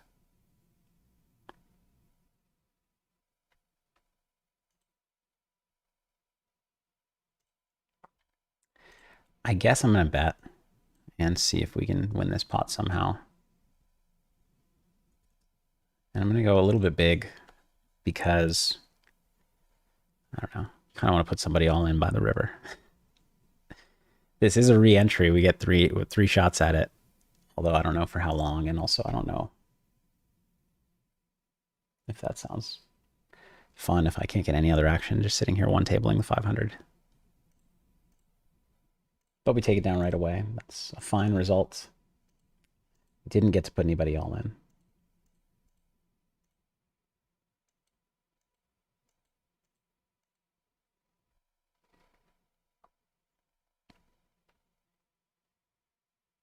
Our best hope is one of these guys wins a lot from the other and then quits.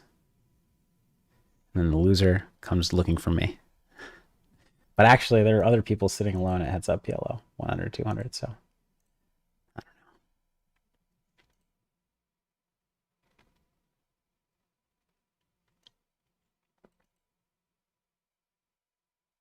Ryan McNaught says Doug had a really good video about how good Daniel ran in their match. Daniel actually got very lucky in a lot of spots in a lot of ways that weren't as obvious as EV won. EV versus dollars won lost. Yeah, I mean, I wasn't aware of like a specific video about it, but I remember Doug saying that Daniel was running good.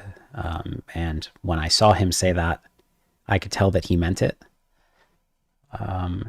And while everybody's perception is skewed in the same way, which is that it seems like they run worse than they do, Doug has played so much online heads up that and is so familiar with like looking at stats for heads up no limit that I would trust his assessment more. Jeffrey asked if I ever played Kagome. Kagome heads up back in the day, not at Limit Hold'em, or I don't know if he played No Limit, but I played him at Triple Draw. Yeah, several times. What do I think of Dylan's game? Have we battled at all? No, we played in some 6-max games together, but definitely don't have enough experience like from playing against him to know how he plays. But I've talked poker with him, and he knows what he's talking about, very obviously.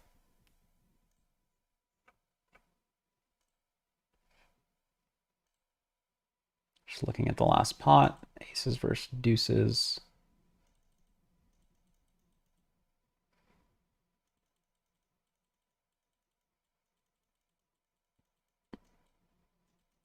Okay, kind of standard-ish.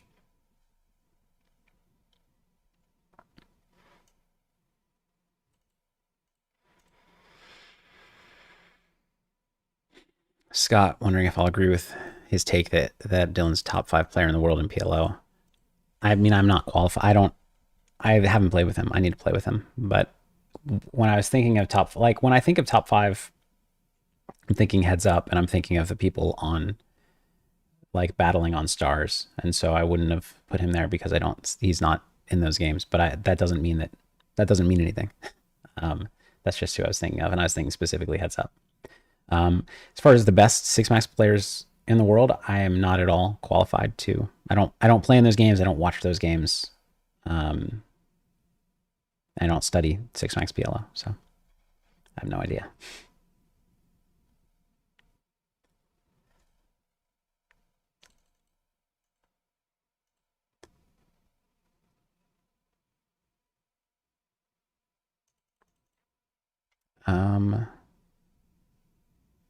Yeah, Moonlight, we got the title updating. So I don't know what I mean. I guess right now the title's good. If I can get some more PLO cash going, we can change the title. Monkey asks if I think Run It Once Poker will make it long term. I think Run It Once Poker's like, I'm really excited about what Run It Once Poker is going to do. I think that how it does long term in the regulated US market is going to be heavily dependent on regulations in the US. Because if we are, restricted to a handful of states and, relatively limiting regulations within those states, it's going to be really challenging for any site. I don't think any site is going to thrive in a handful of states unless one of them is California or New York. So we need more states to open up. Preferably starting with one of those, California or New York, more likely New York, based on what I understand. And then hopefully the dominoes fall after that. And then I think poker in the US can do very well, and hopefully Run It Once can be one of the industry leaders. That's the hope. But it really is heavily reliant on the regulations, because right now, like, let's face it, we're playing here on Wsop.com. It's World Series of Poker brand, the one of the strongest brands in poker, if not the strongest brand in poker, during the World Series of Poker.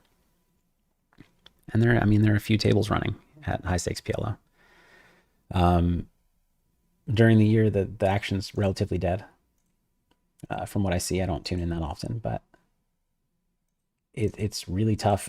And if you look at, I don't have them, but if you look at a bunch of like, I don't know, I just think of like ACR. Their traffic is usually booming because they take players from everywhere.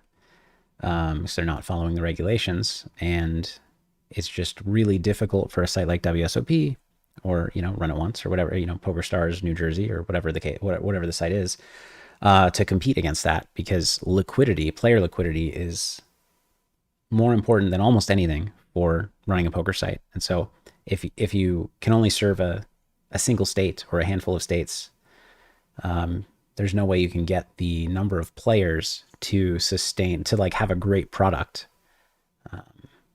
when you're compared to poker sites who are operating outside the law and just have a wealth of games for new players to choose from.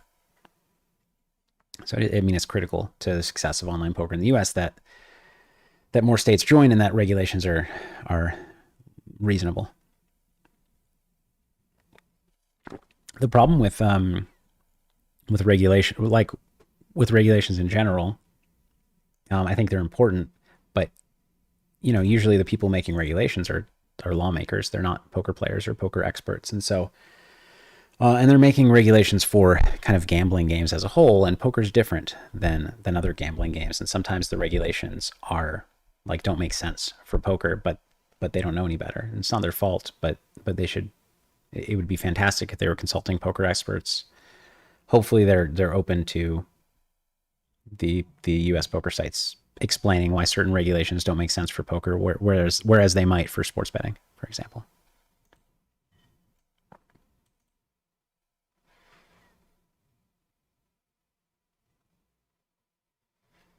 Jonathan D says the biggest PLO pot I played is more interesting. 400k pot versus Cadillac 1944 in PLO with ace, jack, 7-3 with 3 hearts. I 3-bet Wait, I 3-bet pre-flop? He probably 3-bets pre-flop and then get in 400 big blinds. No, it wouldn't be 400 big blinds, I think. Maybe it was. On flop, king, queen, 10 versus king, king. Did he win that one? I feel like he won. Maybe I'm wrong.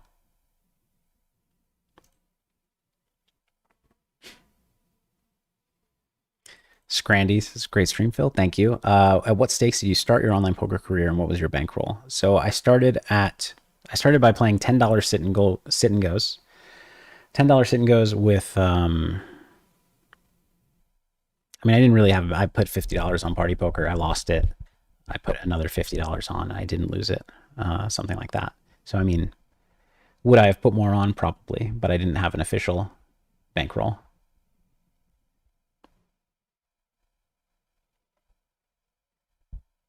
Fernando asked if I'd play Cumicon, heads up PLO. Yeah, I'd love to. He was a legend, and I never really got to play him. But I mean, he's not playing anymore. Deanne asks how I stay so even-tempered playing online. I don't know. We talked about it a little bit earlier. I think part of it's just my natural disposition, and part of it's experience. I've done it for a while now. But I tilt like everybody else, just looks a little bit different. But I definitely can play worse. I mean, so a week ago I was streaming and definitely had a frustrating session and was, I wouldn't say, I'm trying to describe how it felt. I mean, frustrating and disappointing is what I'll say. 10s here. I don't really know. Let's just call.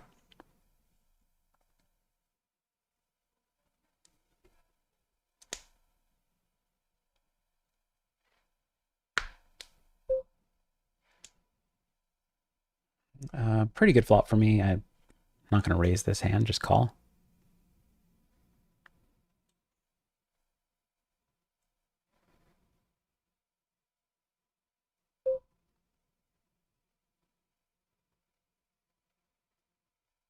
Ryan DePaulo asks, did you guys have more respect for old players back in the day, or did you always hope for a table full of old people? By old players, I assume you mean like TV players, the old guard.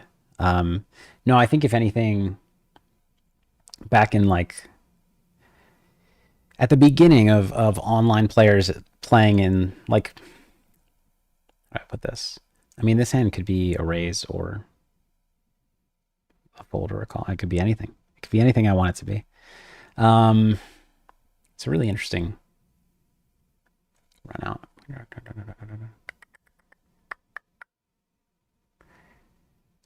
So what I'm beating is like the ace-4 of spades type hands that he gave up with on the turn, of which there are a lot of. But maybe not that many. And I'm losing to a lot of stuff as well. So thing is, a lot of Queen X bets the turn, but not like, I don't know. I want to call and see. Let's find out. Ace, ace. That makes sense. So no, back like when online players first started coming onto the live scene. So I'm thinking like, well, whatever. I think that the online players had less respect for the old guard than they do now. I think they were like, both parties had less respect for each other than they do now. Obviously, over time, the live players have more respect for online than they used to, because a lot of the online players are now winning the biggest tournaments in the world regularly, but and cash games for that matter. But yeah, I think there was even more kind of disrespect each way back in the past.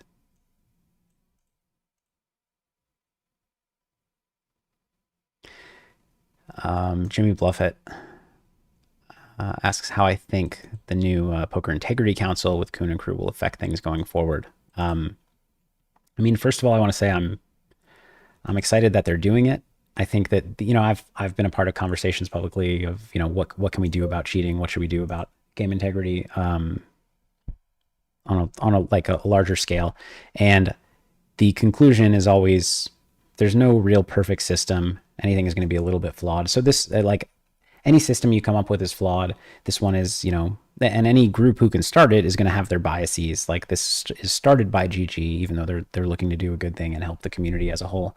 And they have to pick some players to start with, but those players have friends in poker and alliances in poker, and they're players themselves in poker. So I think there's always going to be, it's never going to be perfect, but I think as they add more and more players to the council, it'll get better. And I think the people they've added have all been excellent. I mean, Jason Kuhn is a close personal friend, and he's of the highest integrity.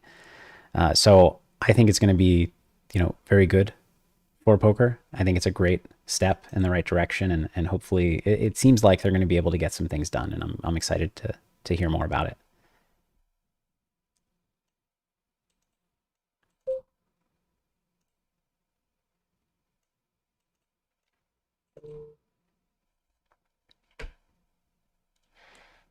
Need to silence my phone.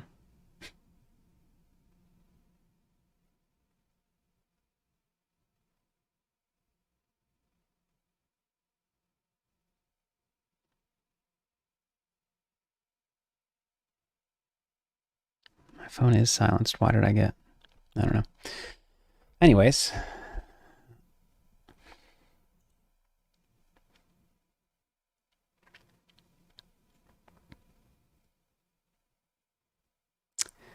Frank asks, how does Run It Once differ from other products like Upswing or Razor Edge? I don't want to speak to other products, but I'll talk about Run It Once. I believe we're the only site ever, including past training sites, that have put out 2 videos every single day since inception, which was, well, not inception, right? Oh yeah. Well, whatever. Since we launched 10 years ago, which is a feat. We've always had like top players in the game. What our team, I think, does a really good job of is going out and actively recruiting top players and kind of hounding them to make videos for us. And more recently, just in the past few years, we've started launching individual courses rather than just the subscription plans, and those have been really popular. I'm very biased, and I'm very proud of the products that we put out. I really love Vision for PLO study. It's how I study PLO almost entirely. But in a lot of ways, poker training is poker training, and a lot of the products will have their similarities. I mean, I don't think I have the best hand here very often, but I could sometimes, and I do have some outs. But honestly, I don't know. Certainly Jack 10 of spades, I'd be folding the turn.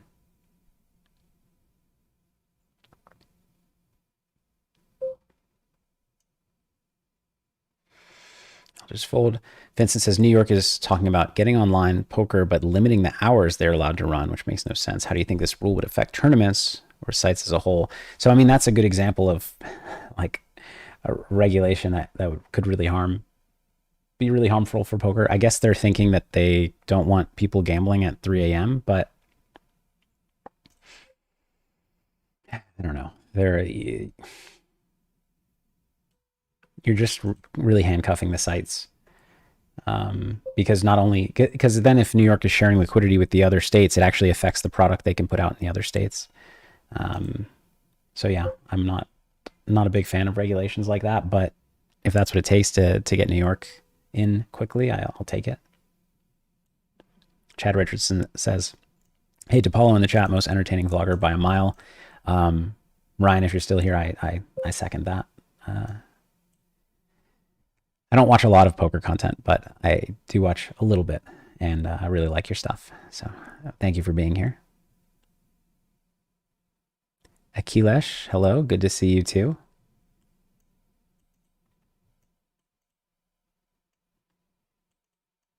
Les Brown says, Phil, if your bankroll is 100 million or more, avoid this question. I did not avoid the question.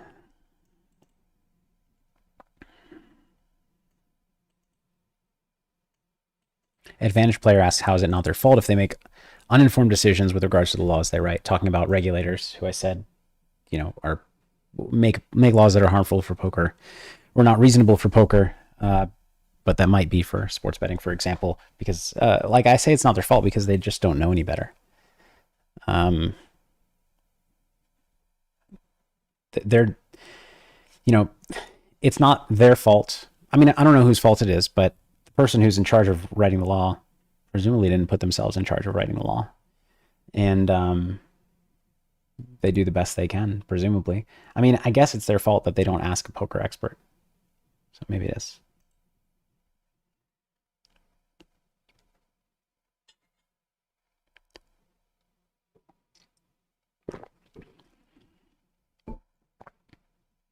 Oh yeah, Jamon Burton in the chat too.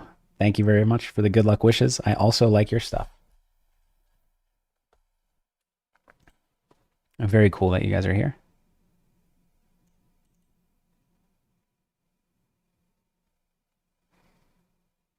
Romanian Mike asks how you find a poker backer outside of staking sites. I don't know. I mean, it's networking, right? It's playing in games and meeting people and meeting friends. But I'm not an expert in any of that.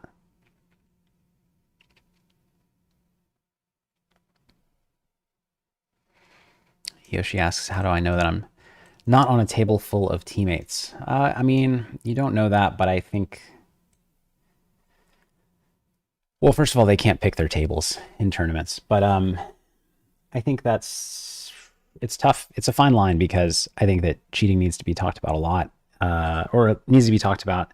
It is a very serious problem in that it's horrible when cheating goes on, but I think because it's I mean, it's easily sensationalized, and I think it's overblown in terms of how frequently it occurs. I think some people's perception is accurate, and some people think that it happens a lot more than it does. Some people think it happens a lot less than it does. So, I don't think it's... I mean, like, basically, if you know people who are consistently winning in certain games, then you can have an idea that the amount of cheating going on is not so great that winning players can't win. So it can't be that high. So it's hard. I mean, it's hard to win already.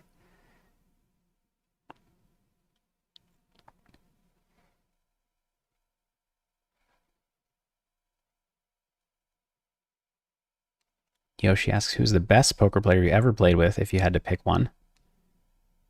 Probably, I mean, it's hard to say. It's harder to find best. So I'm actually going to go with Doyle Brunson because he, in his 80s, plays very well. Like in his 80s and well past his like prime poker playing days, plays it, like competes with the best and still can do it. And so in his prime against the players of 50 years ago, he must have been just like light years ahead of them. I just can't imagine how far ahead he was and how much talent it takes to stay at his level at his age. When so many players who are even over the age of 45, who were doing well, 15 years ago, can't compete at that level anymore. Doyle in his 80s is doing it. Whatever with his hand. Eric asking why I keep my whole cards closed. I'm not. This table on the left is not me. I'm just observing it. Here with ace king, I guess I'll go for the bet. Obviously, I'm losing to ace queen and ace 10. I'm losing to king jack. I'm losing to boats, but still a value bet. Moonlight and Pete answering that question for me. Thank you.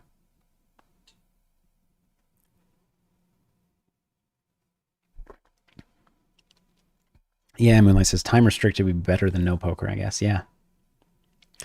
Nick from you asked what percentage of my shirts are V-neck. Of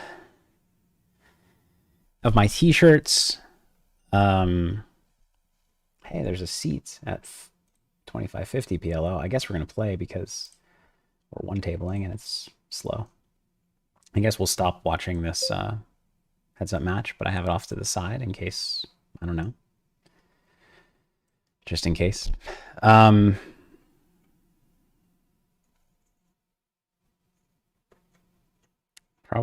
35% RV neck.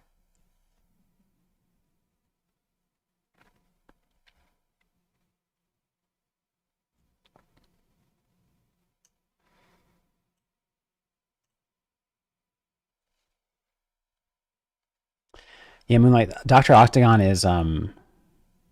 Octagon's Brandon Adams, and I played a short challenge against him last year.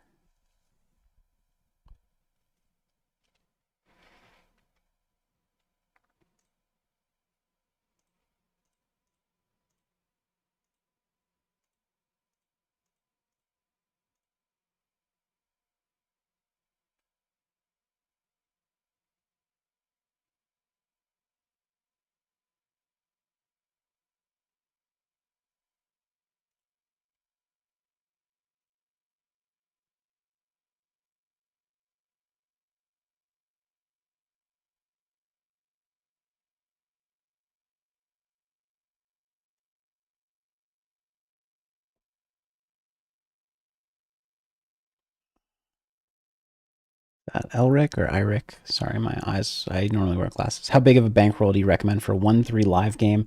I'm not the best at bankroll requirements, but I would say so 1-3 live game if you're buying in 300 or so.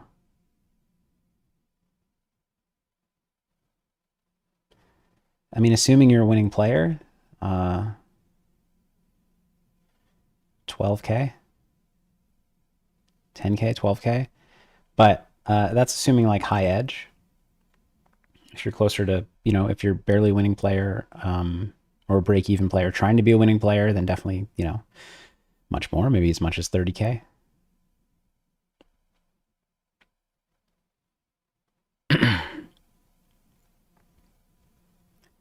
Hepa asks if I've run into a problem with vision with The Sims.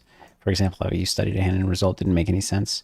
No, I haven't. Occasionally there's a, very rarely there's a bug with but it's actually not a sim. It's not a sim error. It's like transcription error, sort of, or that like a hand is plugged in wrong. But no, I think the outputs are good. In my experience, I've studied with it a lot. If you like the sizings we chose.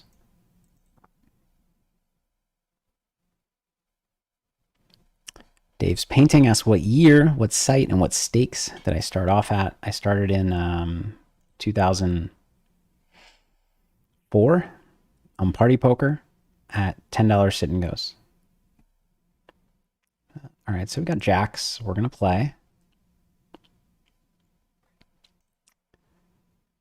I don't know if I don't know if I should raise or call. I think I'm gonna raise.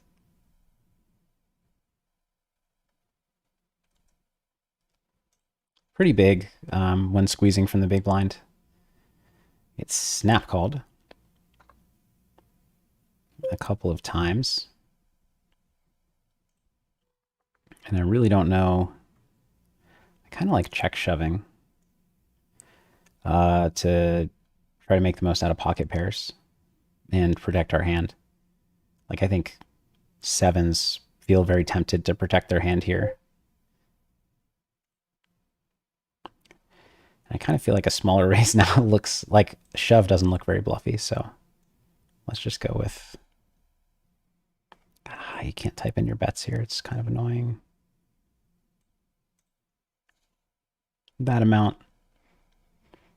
And just hope for the best. I mean, if he's got us beat, he's got us beat. Okay.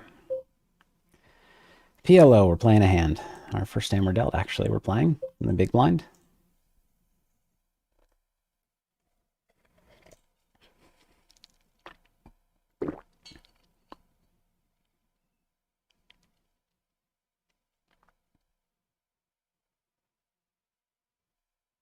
Les Brown, you're welcome. Thanks for tuning in and for chatting.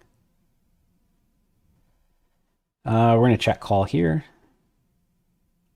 might not even need a raising range against under the gun 8-handed on this board. I'm not sure. It's kind of a dicey turn.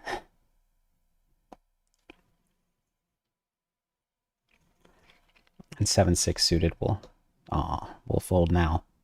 I was looking forward to seeing a flop.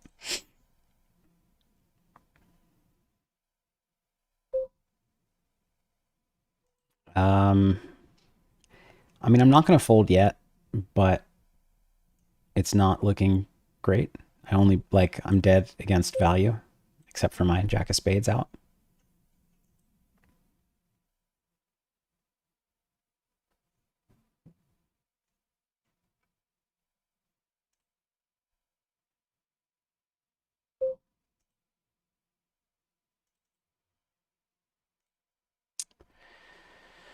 These are not good blockers to call with. I have plenty of like king 6 and ace king and stuff.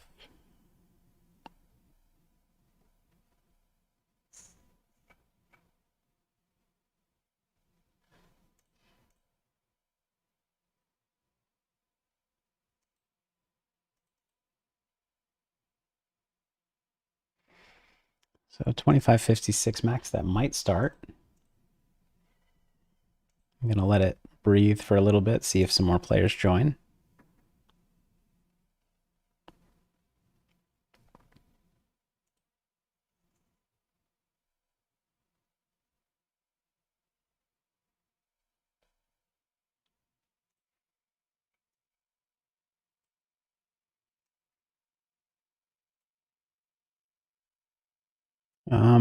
Okay.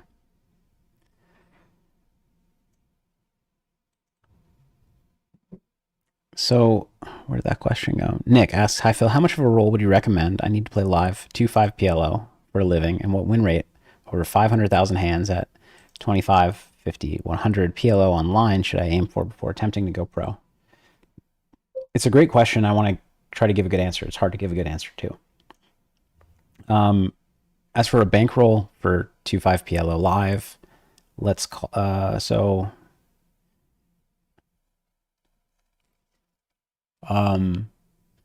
40K. I think it's good. No, yeah, I think that's good. I think it's good to be conservative. I assume that game plays big too. You probably buy in for 1K. Maybe. That's how I think those games often go. But anyways, PLO is a swingy game, even with high edges potentially. Although if it's like a pretty soft 2-5 game and you're a strong player, then you won't need as much. But I would always rather start off on the conservative side. You could also start with a little bit less. Like you could start with, really as little as 15K. If there's then a 1-3 game or a 1-2 game that you'll step down to if you lose 5K. But you have to know yourself and know if you're actually going to step down or if you're going to chase your losses, and in which case just start with a lot. It's so much better to be conservative. I've talked about this before. I actually have a YouTube video somewhere about it. I don't know where. But essentially, to summarize the point that I made, you think, if I play bigger, even though it's a stretch on my bankroll, I can make more, a higher hourly rate, and make more per month, et cetera, et cetera. But what happens is, when you're playing in a higher stress environment, you're actually losing EV because you're more stressed out. And then when you go on a downswing and you can't handle it as well emotionally, you're either playing much worse and actually losing EV, like losing in the game, or you have to take time off to recuperate mentally, emotionally, and you're there, like the theoretical win rate that you were moving up for is no longer there because you're not even playing. So going with the conservative approach, I think, yields more EV than your calculations might imply. And then as far as what kind of a win rate over 500,000 hands so I'm glad. 500,000 hands is a lot, but you should have a lot before you consider going pro. I wouldn't focus so much on a win rate as I would on an hourly rate, and what your other options are in life, what your lifestyle goals are, and figure out if first of all, have some money saved for like a year, if you can, before going pro. Obviously, not everybody has that luxury, but if your expenses are relatively low and you're doing reasonably well, you might be able to. Let's call it maybe 3 months. A year's maybe too ambitious. 6 months. Have enough saved for 6 months because poker is poker. And then, yeah, think about uh, how you would feel if poker's your career and you're earning not any more than you're currently earning before you go pro, because there's no guarantee that you'll get to keep moving up. I mean, it's likely that if you dedicate more time and energy to it, you could do better, but realistically, there's no guarantee. It could certainly, the games could get tougher, the game availability could go away, things can get worse. So think about the hourly that you're making, be realistic about the hours you can put in, and think about if that's a good lifestyle for you and you want to go pro.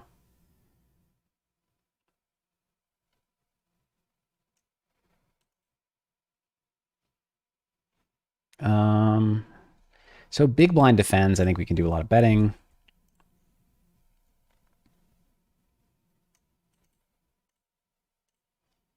Oh yeah, I never answered. All right. Ryan McNaught says, "Forget about who's the best, who's the toughest to play, and why." Thank you for answering all these questions. By the way, you're welcome. I think Phil Ivey was the toughest. He his instincts were just so good, and he was always like, I mean, he's just always trying to put you in a tough spot, and he was just such a good guesser at figuring out what you were going to try to do next. I mean, still is. I think that hand's relatively standard.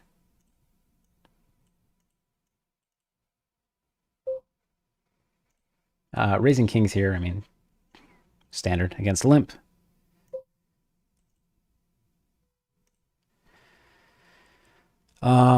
Gonna check this flop back. It's pretty bad flop for my range and not great for my hand. Stratazar asks, what percentage of my t-shirts are Rio? It's actually a lot. I would say like, well, I don't know what you consider a lot. 35% are Reynolds shirts.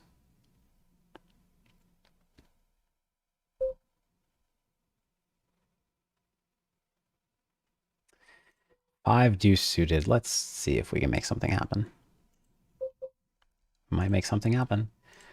Kings, I'm just going to fold. Not a good hand on this board.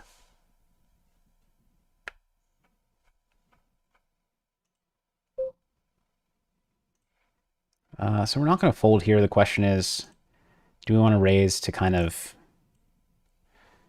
I mean, it's a bluff. And I think we do. If he's betting a hand like sixes or something to get silly protection, get him to fold. And we have tons of outs against whatever somebody has. Tens we're probably going to play.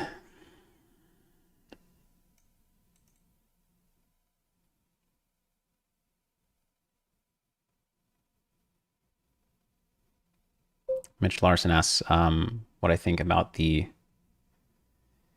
So this player, I'm just going to call with tens. Asks what I think about the 19-minute tank in the main event. I've seen a good point, which is that Adrian Attenborough played extremely fast in almost every spot. And so I think he gets more leeway. Or somebody said they think he gets more leeway in a big spot like that to take more time, and I agree with that. I think... I mean, it's arbitrary. I feel like 12 minutes would have been okay. But 18, 19 was too much. But, I mean, you're never going to be in a bigger spot than that. So that's, if there's ever a time to take a lot of time, it's that. We're going to play this PLO hand. 3-betting if this player opens. Interesting spot with tens here. Goes check, check. And I don't think I want to seek value on the jack. Yeah.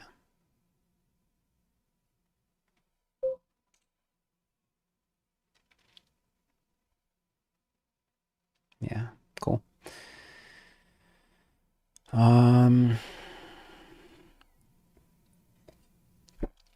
Craig, thanks for encouraging the likes. Thanks for being here. Good to see you.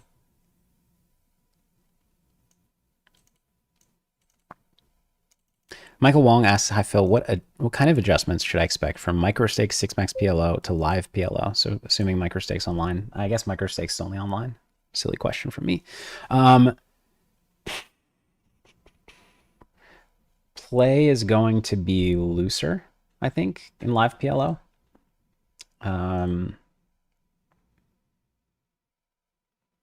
Stacks will be deeper, play will be looser. A lot more multi-way pots. That's going to be the main difference, is way more multi-way pots. I mean, I know that micro stakes PLO, there are multi-way pots, but you're going to have way more like 5-handed pots. And so I think it's important to, it just becomes more important to draw to the nuts. I think, yeah, players are going to be, more impatient, as that just happens at live poker. More curious potentially as a result, because if you don't see a showdown, you don't see one for a while, so you might get called down more. I don't know though, but I think go in expecting more multi-way pots and play accordingly, and then just feel it out and pay attention. You'll figure it out better than I can guess as to what the differences are. We're on a break. I'll take a minute. I will be right back.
Hello, hello.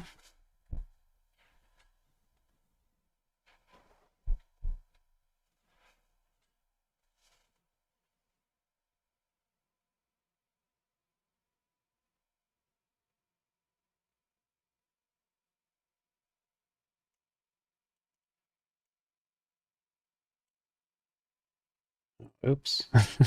I forgot that I was still sitting in. I was like, why isn't this table? I was like, why didn't this table go on break yet? It looks like it only cost me folding kings. That's too bad. I'm sure some of you will be chatting. It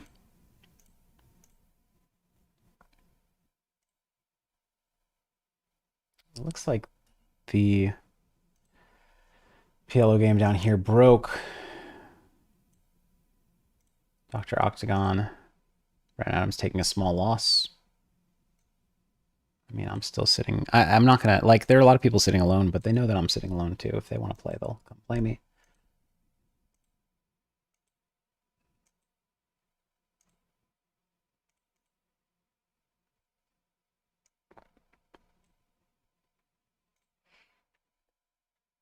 Back to the questions. Jonathan D says, incredible stamina.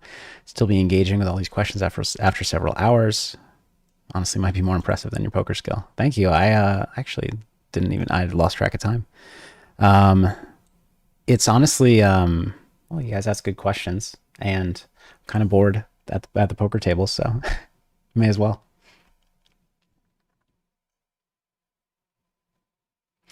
Yoav asks if the hardest mental poker moment I had in, was the VeniVidi challenge, and says it was an epic battle.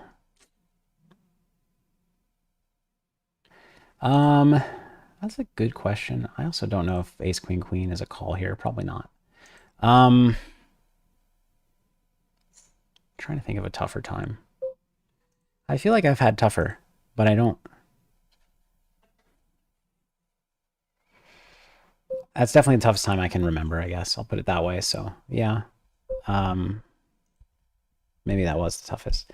Ace Queen Queen here with the Queen of Clubs. This is tough. I think it's just a fold, actually, in ring. PLO obviously heads up. It wouldn't be.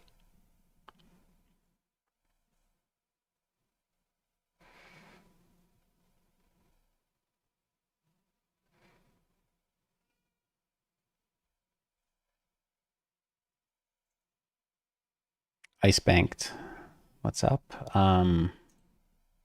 Asks, what has made me more money, business ventures or poker ventures? Poker. Business has not made me any money.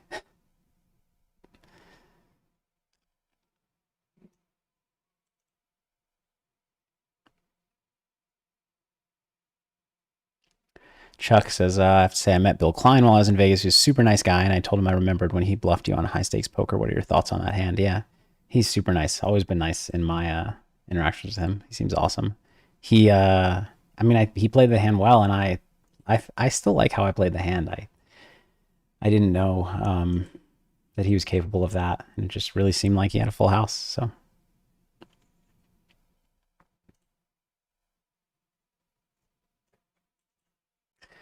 Mitchell Reed, what's the process for cashing out huge sums of money like back in Full Tilt and you just cashed out $2 million and they just transferred to your bank? Yeah, they just gave you a bank wire. I think. There were also things like NetTeller and I forget what else. But I think they could give you a bank wire.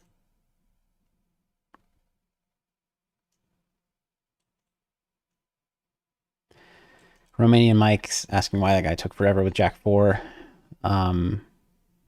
No, I actually think that was a close hand. I actually would have called the I would have played both Jack 4s the opposite of him. I would have called the first Jack 4 and lost the tournament then. But I would have folded the second Jack 4. Well, I wouldn't have been there because I would have lost the first Jack 4. But there are a lot of potential bluffs there for Espen.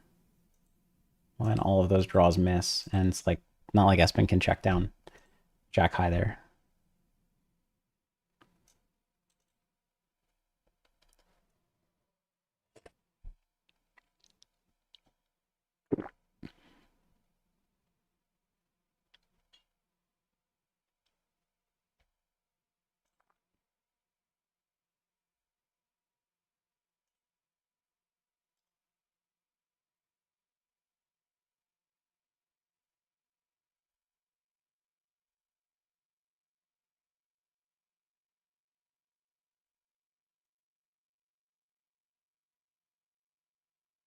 Jaden Silva asking, what's the most important aspect of poker to learn to improve your game? It's a big, tough question to answer. I mean, I think it's really important to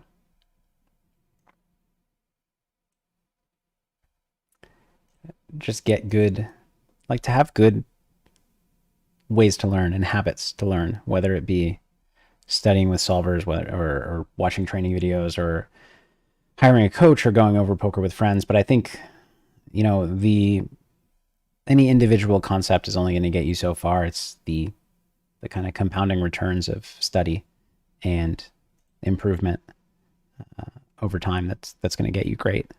So having good systems in place to keep learning, I think is what I would say. Pierce M with some names of players. Thank you. I don't know who anybody is.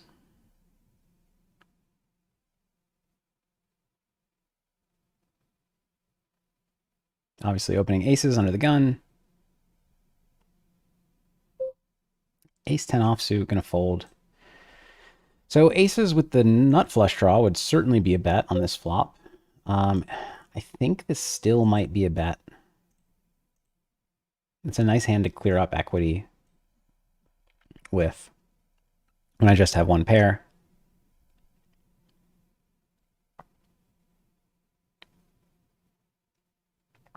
It's a little bit tough to be beat by one player both ways. So, like stronger flush draw and stronger made hand. So they need to use, I mean, not all 4 cards necessarily, but they need to use a lot of cards.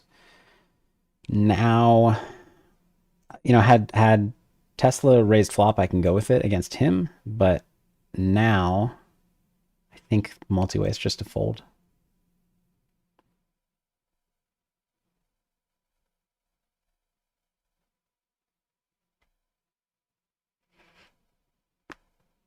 But I, not positive about that.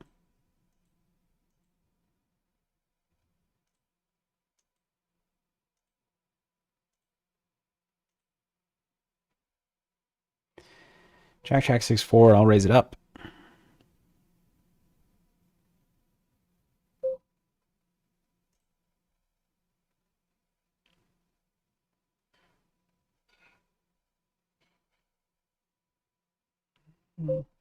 So bad flop for my range, but I do have some bets, and this is a pretty good hand. So I'll bet this one.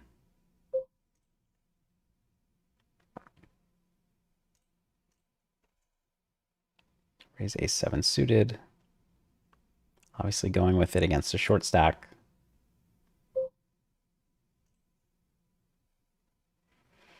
Good shove by him with 8-9.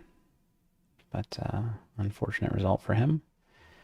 Jack, Jack, 6-4. Going to check back on the 8s.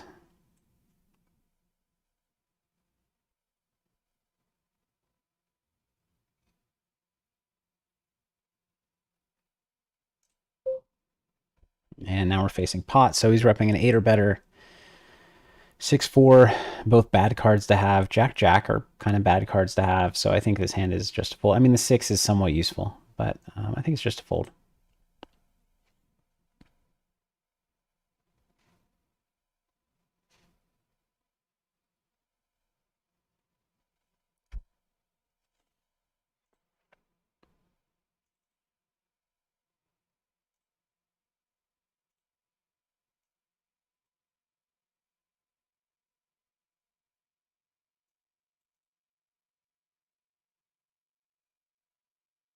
Ben Wilinovsky says, can't let tanks get to the point where live stream catches up. Yeah. Yeah, it was funny when, I mean, a lot of people were making that comment at the time on Twitter during the 18-minute tank. I don't know. I mean, I wonder what they would have done if it got to like 40 minutes. Because, I mean, I was saying to Fair, I was like, I don't think the floor is allowed to call the clock. I think it's just a player. So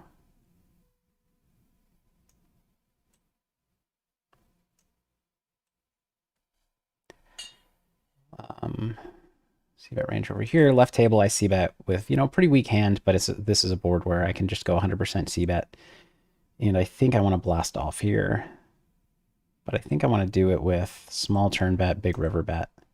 Because I want to give myself the opportunity to hit, like, if I pot turn and I make my, like, I river a 5, then the river pot gets a little bit thin. Whereas if I small bet and I make my hand, I can pot river. So I wanted to go small, small, then pot. Now that I make 2 pair, I'm going to check. And I mean, I probably lose, but he might just have ace X, queen X with a flush draw.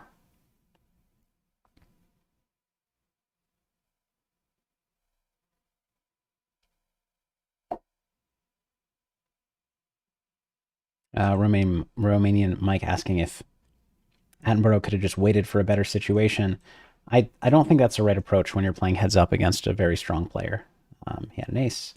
When you're playing heads up against a very strong player, it's not like you can just wait around and hope that he makes a big mistake, because he's not going to make a big mistake. And so you got to play each hand to the best of your ability. And if you think there's EV in a call, then take your EV in a call. I don't think he expected, like, I know Attenborough is also a great player, but I doubt he expected to have a big edge. He might have expected an edge. They probably might have each expected an edge. That's how it usually works.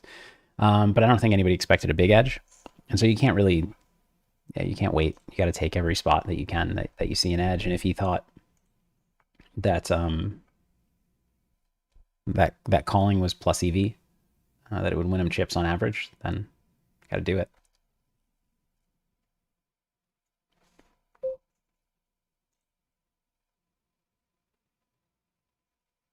What's my favorite PLO starting hand? Asked Alexander. I guess Ace Ace Jack 10 double is arguably the best, and definitely I think the prettiest looking. I mean I like all the double suited hands really.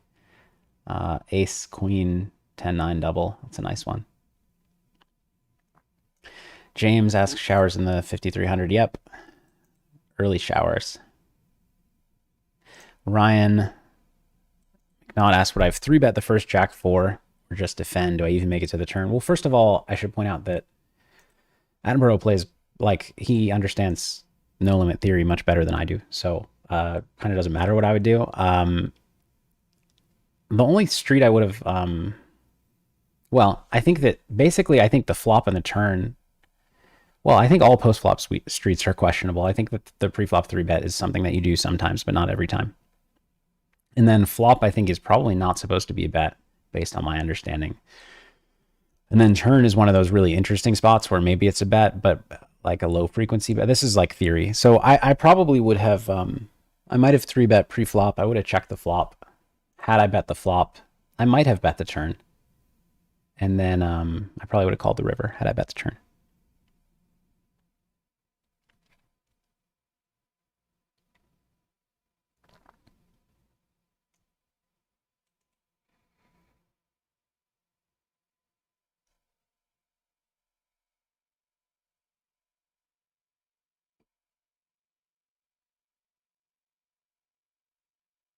Mark LaHood says, hey, Phil, I remember watching a massive PLO session you had versus Isildur, 4 tables, where I think you lost $1 million. How did you recover from that mentally, or was that something you were used to? Were we 4 table? I remember what you're talking about. That was a tough one because I actually lost against him, and then I went and played, or I forget the order. I think first I might have lost against Kagome in heads up triple draw. So it was a big losing night for me and a long session. And it was one where I probably should not have played as long as I did. So there was some regret in terms of, like, I think I made a mistake to play as long as I did. And obviously I wasn't supposed to, on average, lose $1 million. But you know, whenever you make a mistake and then the result is bad, it's hard on your mental game. So that was definitely one of the harder sessions for me emotionally that I played. The way that I recover, I just took time off, and that usually does it for me. Taking time off and doing real world things kind of puts poker in perspective. When you're grinding and like playing day in and day out, it kind of just can feel like your whole world, and like how you're doing at the poker table is how you're doing at life.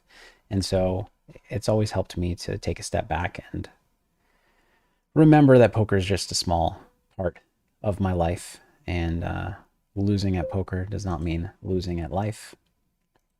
And it just means losing at poker and losing some money, which is unfortunate, but it's not everything. And I'm fortunate to be in a position where I can, you know, work to recoup it, or not, and then still be okay. I mean, I don't know if I'm supposed to have any bets on the king.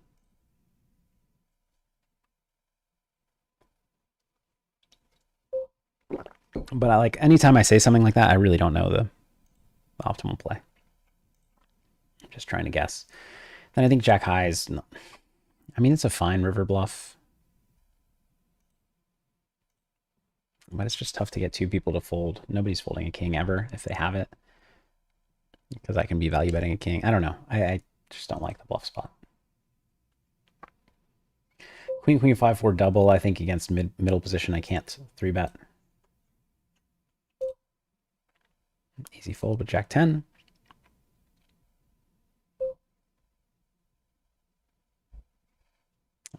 Easy check on the turn with queens. Yeah, I mean, he bluffed with 6-5 and got called by 4s with right, with another player to act like this guy called 4s with me to act behind him. I guess a turn bet would have worked though from me. 9-6 suited, I guess, is a fold. I don't know. It's it's a reasonable 3-bet. Queens is definitely a fold.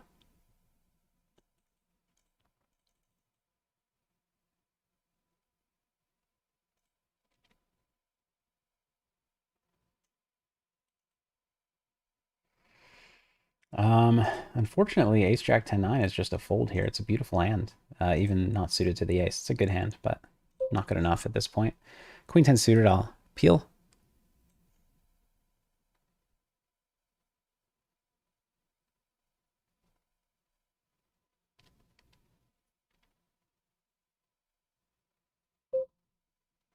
Checked 2 on the flop.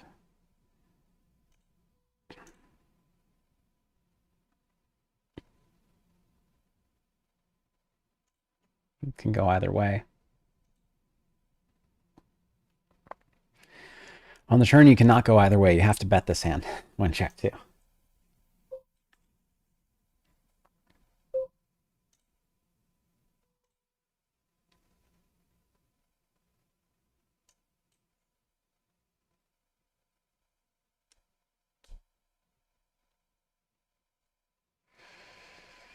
Not the best turn, but I mean, our river, rather. It was the best turn, actually. Not the best river. Was still going to value bet. Now we're facing a half pot lead. It's kind of bizarre. Ace 4-3. This is a fold, too. I mean, what is he repping? I guess I just call. Because, like, he shouldn't be doing this with just an ace. Okay. Bluff.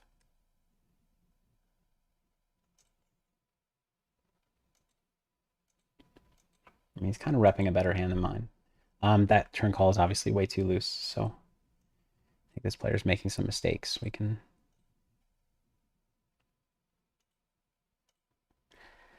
be pretty confident in that assumption.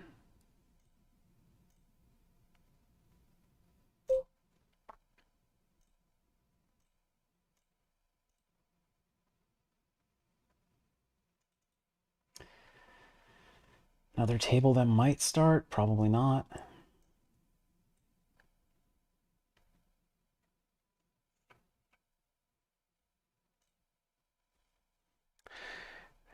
It's 7:17, so obviously I'm getting tired.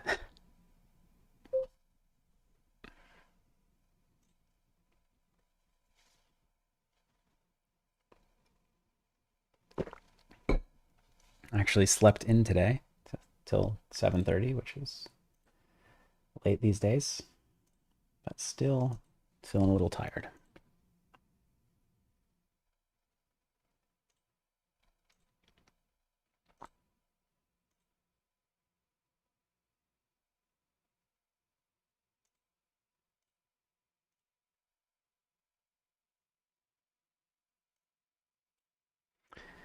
Brick City asks a couple of times, do I think short stacking is more profitable in a loose game environment?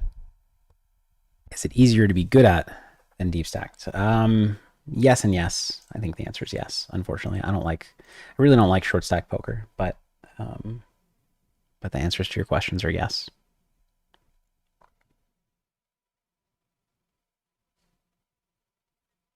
Andrew M asking how different 5-4, Ace-4, or 5-5 would be instead of Jack-4 in that spot. So I assume you're talking about the first one. Because the second one, no, it could have been the second one too. I'm going to assume you're talking about the first Jack-4, where it went 3-bet, flop King 10 8. Yeah, King 10 8, two-tone, river 4, bringing 2 flush draws. I went 3-bet, C-bet, bet turn, and then 8 river, offsuit, and check. This is just a fold. I think Ace 4 is the best combo to have there because I don't think that Espen is bluffing with an ace, and he's bluffing with some hands with a jack in them. I think. And then 5-5. So it's been argued that the jack is bad. I think it's not clear that the jack is bad, honestly, because if Espen only calls Jack 9 suited, not Jack 9 offsuit, and if Espen checks back Queen Jack, then the Jack of Diamonds doesn't block any of the flush draws. It blocks specifically one combo of bluffs, which is Jack 9 of Diamonds. And then it blocks 3 combos of King Jack, which is a pretty important hand that Espen's value betting and always not always, but almost always playing that way. So I actually think the Jack of Diamonds might be good, but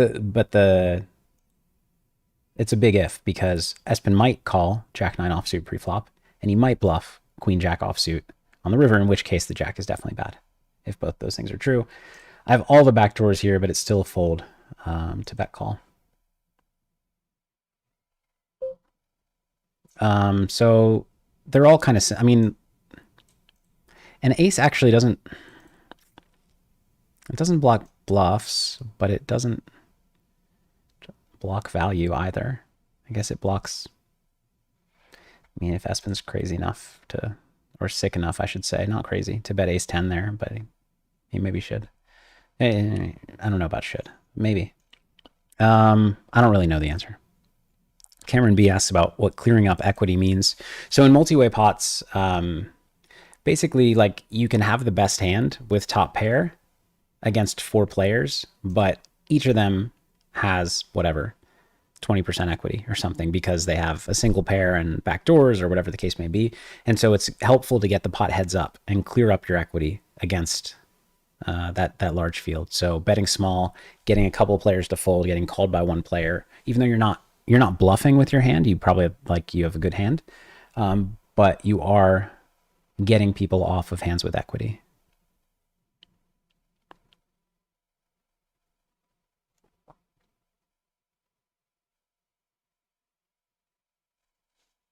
Carl asks, do I go to therapy to deal with working such a high-stress job, or are you just good at it? I guess both is the answer. I work with Elliot Rowe, who's a mental game coach, an excellent one at that. And he helps me, like, basically whenever I'm going through a tough poker time, I call him.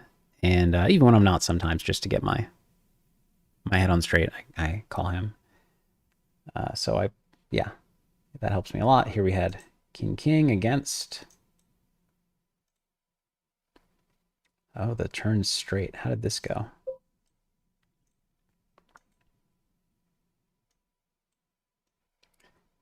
So both look kind of standard pre-flop.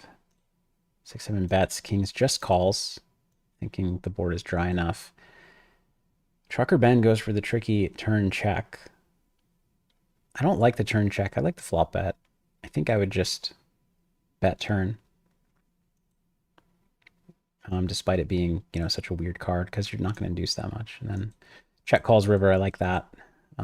Well played from McCallum. He could also bet turn. It's actually like pretty sick that he didn't bet King 8-7 specifically.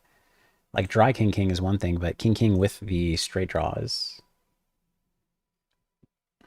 well played.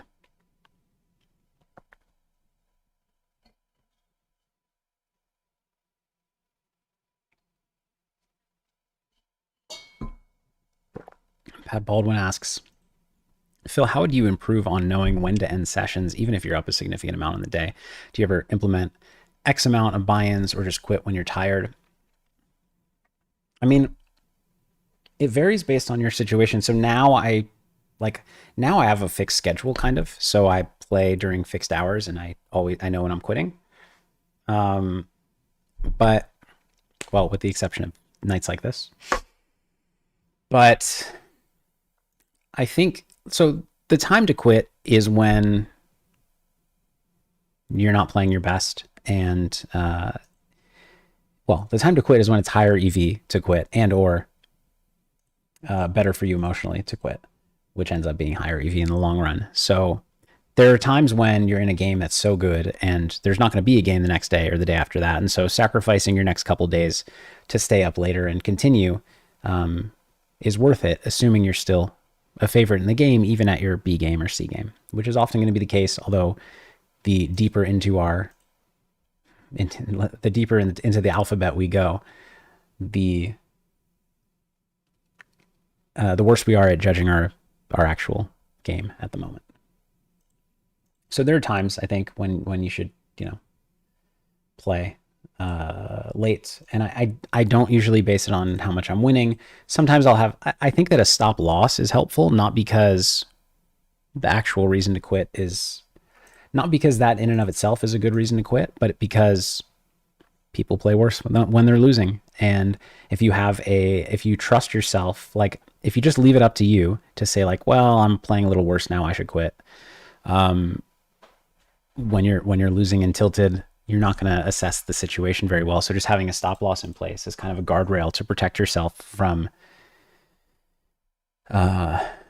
making bad decisions. I think is a good thing. So I would always recommend a stop loss, and I think that stop loss depends on the quality of the game and your bankroll and how emotionally upsetting it is for you to lose 6 buy-ins or 10 buy-ins or 2 buy-ins or whatever the case may be. It's just a fold. I hate full ring.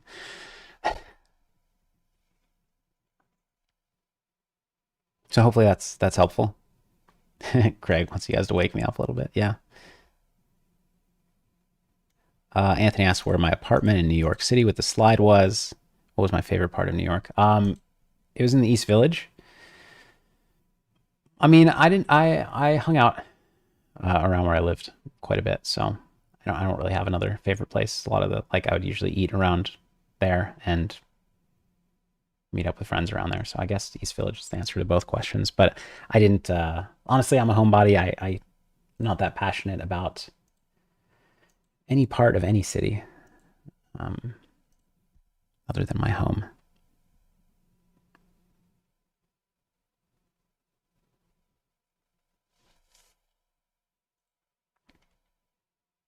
Really thought we'd have more, at least like I thought we would have like 3-4 PLO tables to choose from if I wanted to. And I thought, no, I'm going to be good and focus on the tournaments. But we don't even have the option.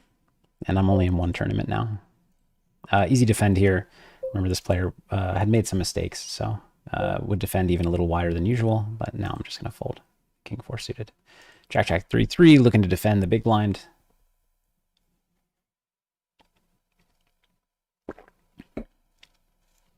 Not strong enough to 3-bet. I mean, if you're playing heads up, it's always a 3-bet, but against a middle position opening range, I would not 3-bet this. So I'll just clear call. King 10 offsuit, I'm actually just going to call, which I think is normally not a call, but I think this player may make some mistakes and might. It seems like he's involved in a ton of pots, so he's probably playing a looser range than he's supposed to be. But I'm just going to let him win this pot, as I have nothing. And on the left table, jacks, I think I need a bluff.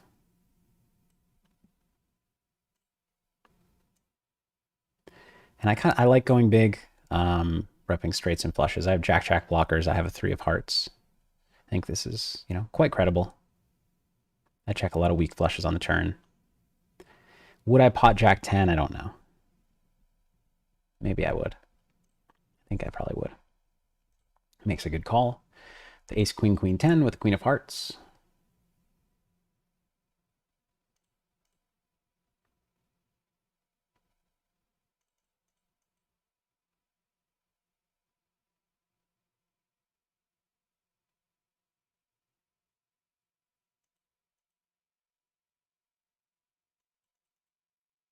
Moonlight Master sending a link out to Elliot Rowe on Twitter. For those unfamiliar.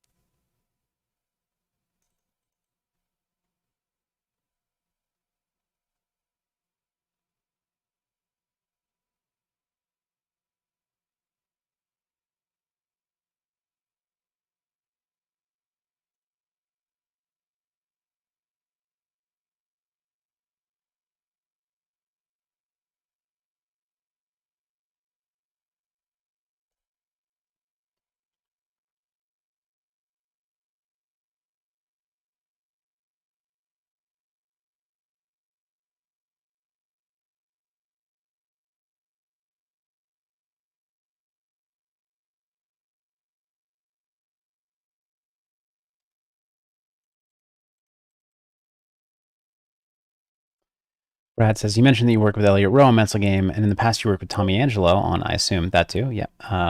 Among other things, but yeah. Do they have different aspects of Mental Game or a lot of overlap? Yeah, they're quite different, actually.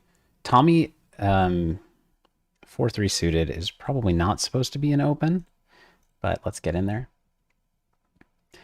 I would say Elliot takes a more scientific approach, and Tommy takes a more kind of experience-based approach, and both are extremely awesome. And I think that what makes both of them great is how much they care about helping you. Like they both get paid to help people with their mental game, but if they couldn't get paid to do it, they would do it anyways, because they just really want to help people. And I think that that's what makes them both great. Tommy, I haven't worked with Tommy in years now, but he helped so much with kind of everything that had to do with being a poker player. I went to him actually for cash game coaching because I was transitioning from sit and goes to cash games. I mean, this seems like I'm supposed to bluff this, but it's not super exciting.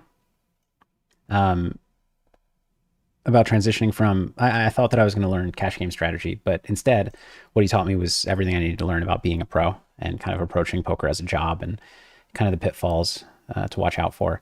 Elliot is a lot more, and like Tommy will talk you through whatever you're dealing with a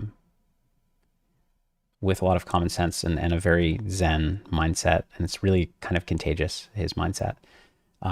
Elliot does the same thing, talks you through things from a logical perspective, but he also does hypnotherapy, which will put your mind in a state to process things more easily and see some things that you wouldn't otherwise see.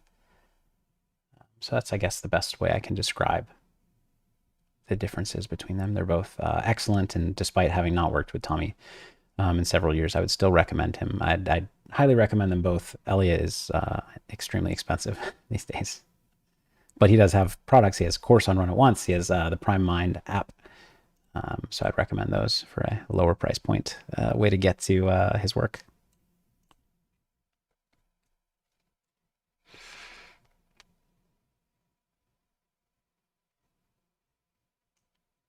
Brick City asks how good does the game have to be for me to play in a 5% rake uncapped game?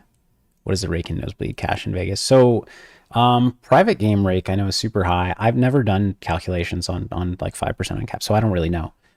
In casinos, rake's super low. That you pay time and you pay like I mean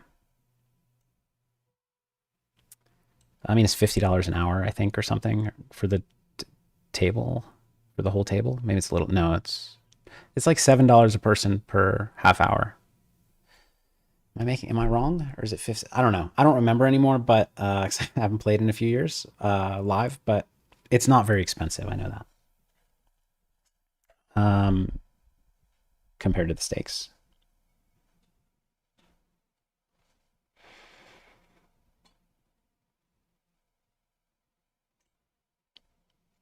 Mission Possible says, Phil Team, if you're looking for a video maker for you, I'd be happy to join. My vision scores are good under the screen name Shivam Kumar.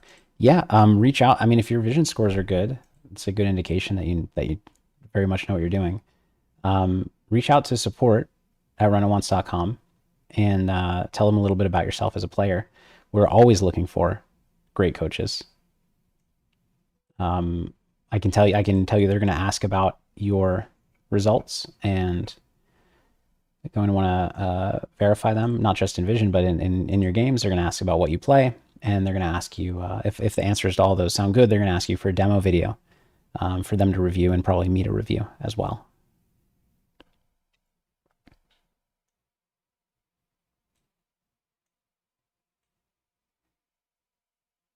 Mitch Larson says, I love the quote. We'll get a t-shirt made. The deeper into the alphabet you go.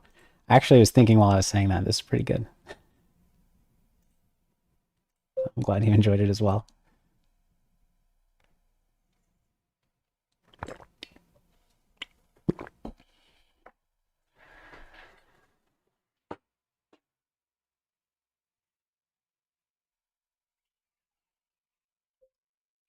And 5 off. Can hit the muck.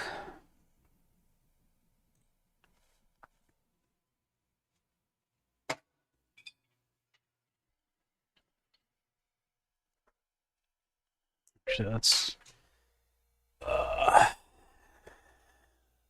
change it up a little bit. When I play, when I don't stream and I play online, I stand up quite a bit. But my camera is attached to the ground, not the desk. So if I, I mean, I'll knock it over if I move the desk up.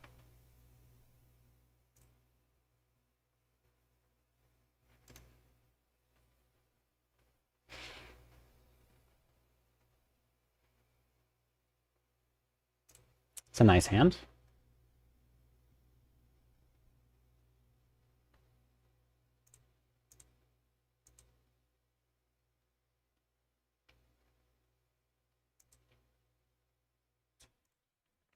Get a 3-bet. Going to be an easy call.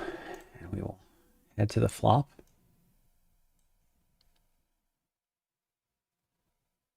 Mediocre flop. It's a pretty bad flop for his range. He's going to flop almost no sets or 2-pair on this board. And not a lot of straight draws either. So I'd actually expect him to check quite a bit. Easy defense on the right. He goes with half pot c-bet. I guess thinking that I, whiff this board reasonably often too, or maybe he has a hand that he really wants to bet. My hand's just an easy call. And we turn the literal best card in the deck that we could have turned. And we're going to get it in.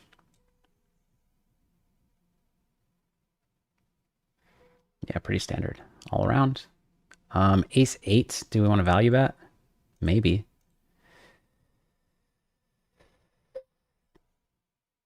Ace King 5-4 is a decent hand, but can't do it here.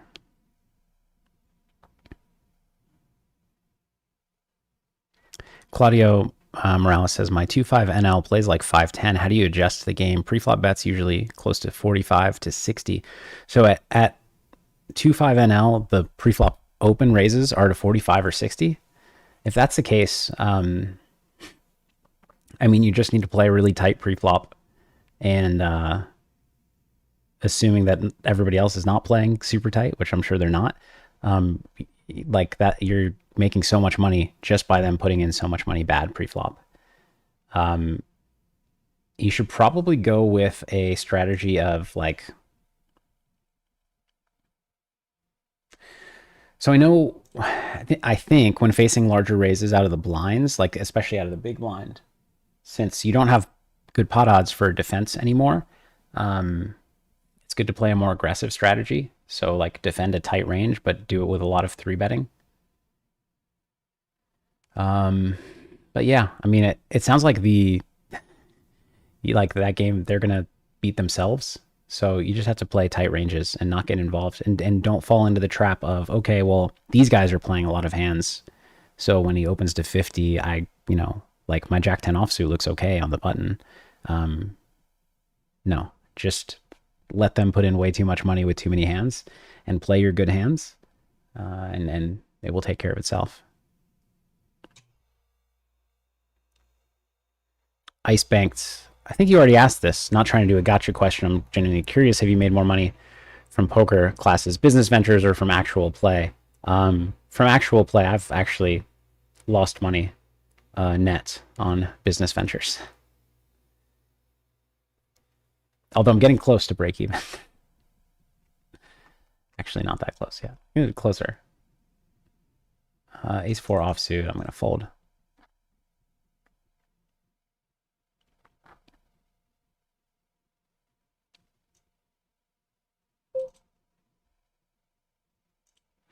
Pat Baldwin, yeah, no problem. Yeah, I remember that. That was a fun hand.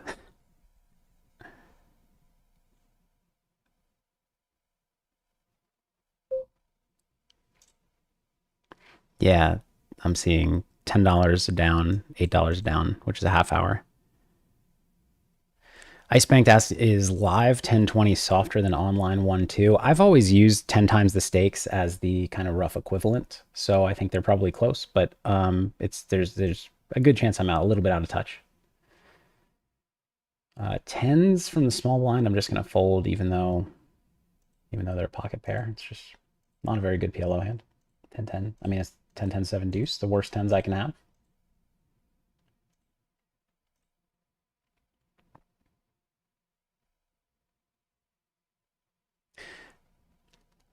Moonlight Master, thanks for making sure mission possible. Caught that. No problem.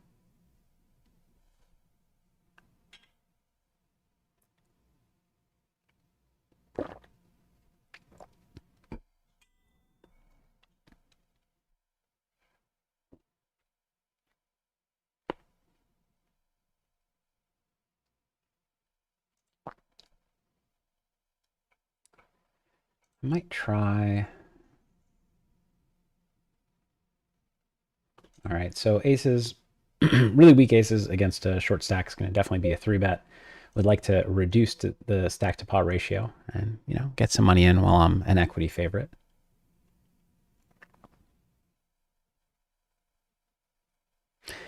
Jimmy Bluff asked how I busted the 5K. It was really just lost every hand I played. There wasn't one big hand that really was my undoing. I started off like the first hand I played with a questionable bluff. They got me from like 25K to 18K or something, and then yeah, just slowly lost the pots that I played. King Jack 3 Rainbow. I don't know if I'm supposed to play that or not.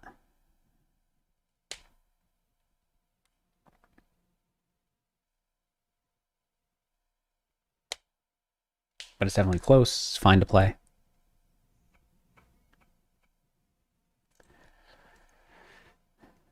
One of the worst 2-pair hands in PLO, but I'm going to play it if folded to. If bet you raise raises, I think I'm supposed to fold.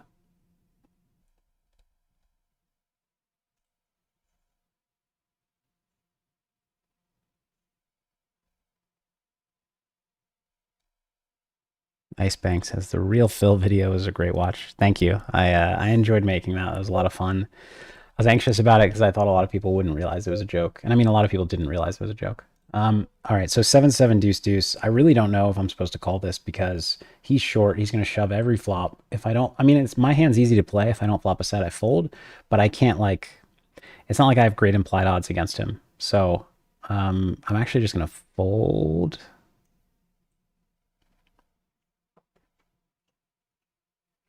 There you go. Correct fold.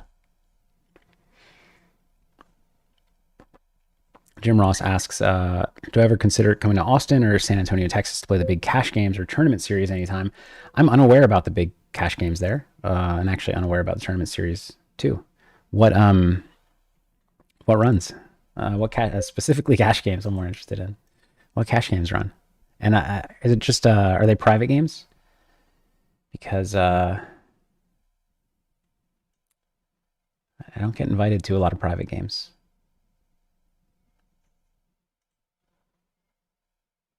They don't like my company.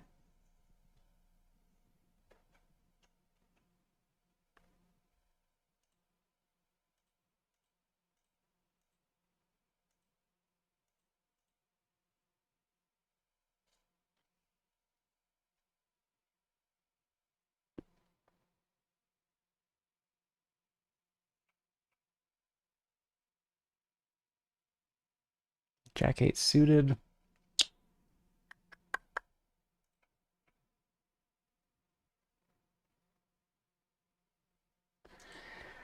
I don't think I'm supposed to play this hand against a hijack. Okay, now I'm definitely not.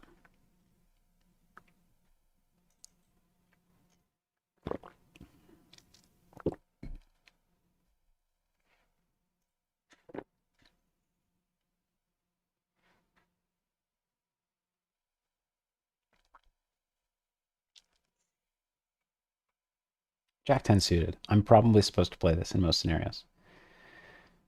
SK says, hey, Philip, I'm applying for a butler job at your household. Just pay me in one-on-one PLO coaching. It's actually not the worst arrangement.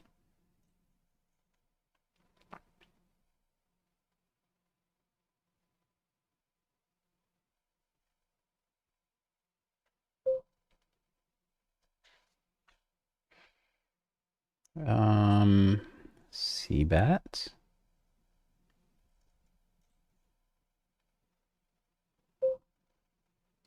Ace, Queen, 8, 3. I mean, it's a pretty trashy hand. I'm just going to fold. Jack 10, probably still the best hand, but I'm going to check turn. I don't want to go 3 streets here.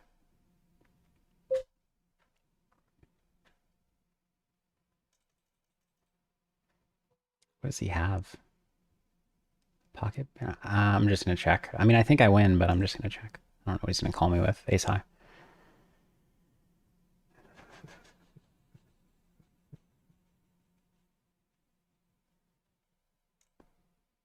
A couple of people asking about the losing money on business ventures. No, Rent-A-Once training is a profitable business, but we used all of our profits and more to launch other businesses that were unprofitable.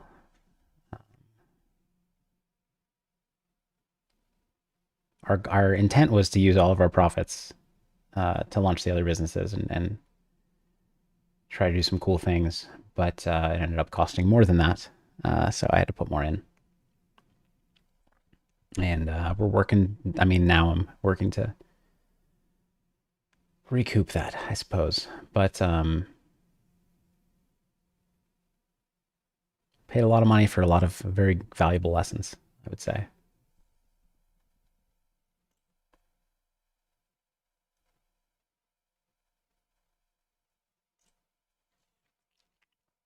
Cody asks my average hourly win now across the games I play and what's the highest it's ever been. I don't really play regularly anymore. I just play challenges, and I am currently not playing a challenge.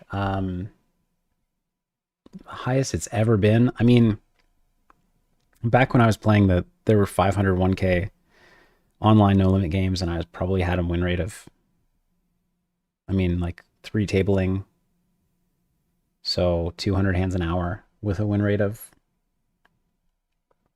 I guess, I don't know, 6 or 7 big blinds.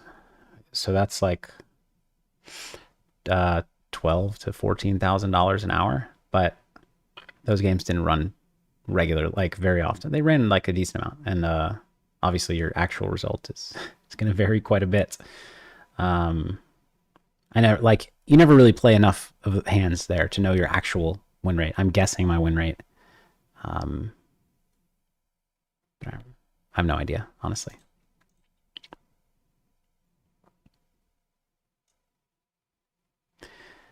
Brick City says, ask Jungle to make PLO videos. If he doesn't, set up another PLO match. And if he loses, he makes the video. Well, we still have to play another PLO match. That's not a bad idea. It's a good kind of bet to make. Waylon says, congrats on the wife's main event run. Thank you. Yeah, I was very excited for her.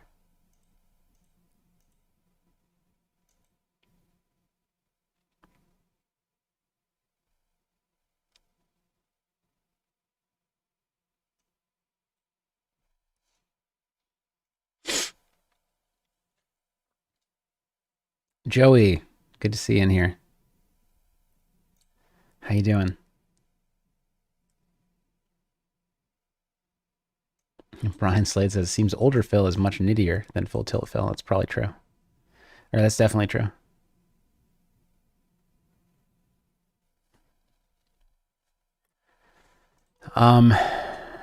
Diego asking how important diet and exercise is for your poker game.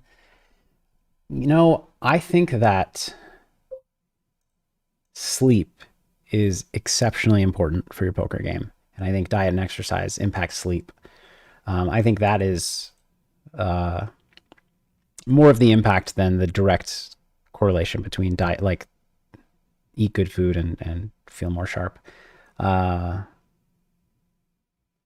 That's my, like, that's in my experience, that sleep is just everything. And if you're eating better, healthier, you're generally, and exercising, you're generally getting better sleep, but not everybody. Honestly, for me, I think what's more impactful is not well, what's more impactful on my sleep, not my game, but my sleep, which is then impactful on my game, is not consuming caffeine and alcohol. I I drink on rare occasion, and I haven't had caffeine in a year and a half, and I've really liked what it's done for my energy levels and specifically my sleep. I think that for me personally, I think that I didn't. I mean, this hand could be check raised occasionally, but you can't go nuts.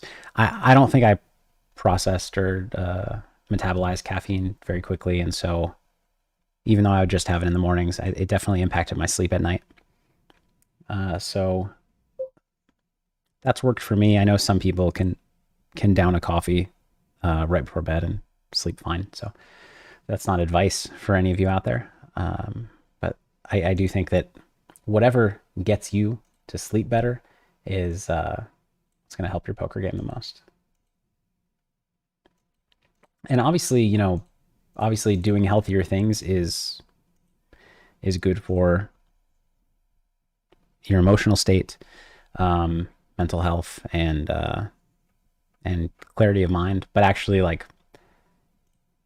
I've gone through times where I've gained a lot of weight, and I've gone through times where I've lost a lot of weight. And actually, if you're losing weight, you're eating at a caloric deficit. I think that's bad for your thought process. I think your mind's a little bit less sharp if you're under eating. So,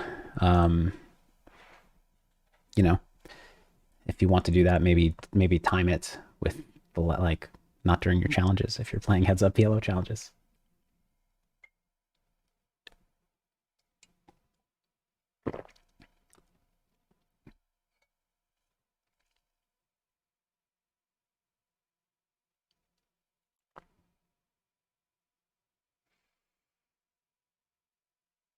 Craig asking if when poker is legal stateside, are we going to revitalize my site and open it? We are going to reopen it in the legal states soon. So Run It Once Poker sold to a company called Rush Street Interactive, who runs online casino and sports books, among other things. Under the ones you'd have heard of most are under the brand name Bet Rivers, and we're working with them to launch our poker site in the U.S.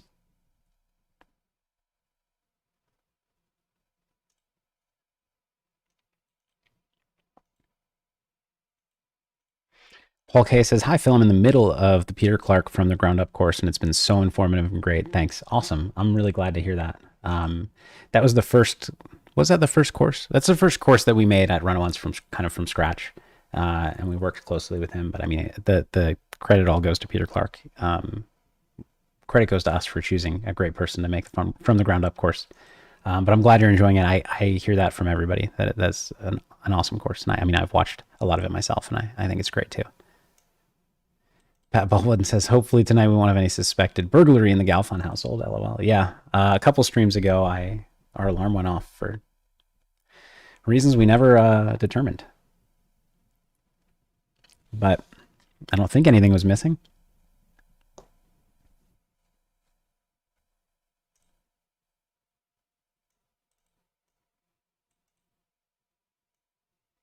Patrick Kennedy asked if I would play Heads Up NL on WSOP. Probably not on stream. I would need to focus really hard, and I mean, I'd probably lose because I'm not an expert at Heads Up No Limit. King Burns, opinions on smoking weed. I don't smoke, but I don't have an opinion on it, one way or the other.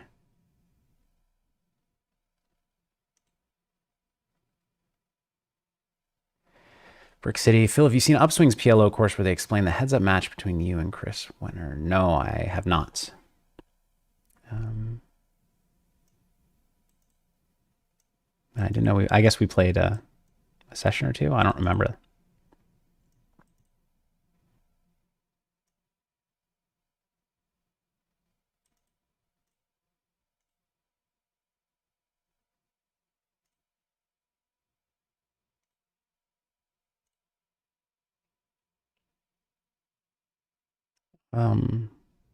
The E asks, why so few entries? This I get. I mean, pains me to fold this, but it's, why so few entries in the 500? How many people entered? I can't tell. Can you guys tell? There are 910 players remaining. There were 360 rebuys. Oh, here we go. 1,122 players. That doesn't seem that small to me, right? I don't know. I'm not I don't play online MCTs much, so I'm not familiar with, player pool size very often. Brick City asked me my longest online and live poker session. He says mine is 32 hours with 3 hours of sleep in a live session. Yeah, I've had several live sessions over 24 hours, and I think probably around 32, 36 maybe is my longest live session. No sleep break though. Online, I don't think I've ever played 24 hours. Maybe, I mean, so probably something like 20, but I don't really remember. Well, since I'm in the big blind next hand, I'm going to take the opportunity to take a little break. I will be back shortly. Thanks for staying tuned and chatting with me. Yeah, I'll be back in a minute or two and get to your questions because we'll just be sitting here waiting for me to post my big blind again.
Great.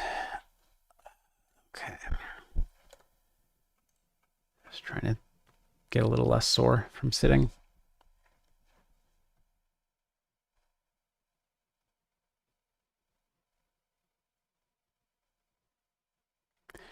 Thinking one respect. I love Phil's streams chat. So refreshing to hear pragmatic viewpoints without trolls. Cheers to everyone. Yeah, I don't know. I mean, I've only streamed on my streams, but I hear that stream chat gets out of line. Oh no, got in there. It gets out of line and annoying, and mine do not. So thank you guys, and thank you to Moonlight Master, who every once in a while does have to delete some comments.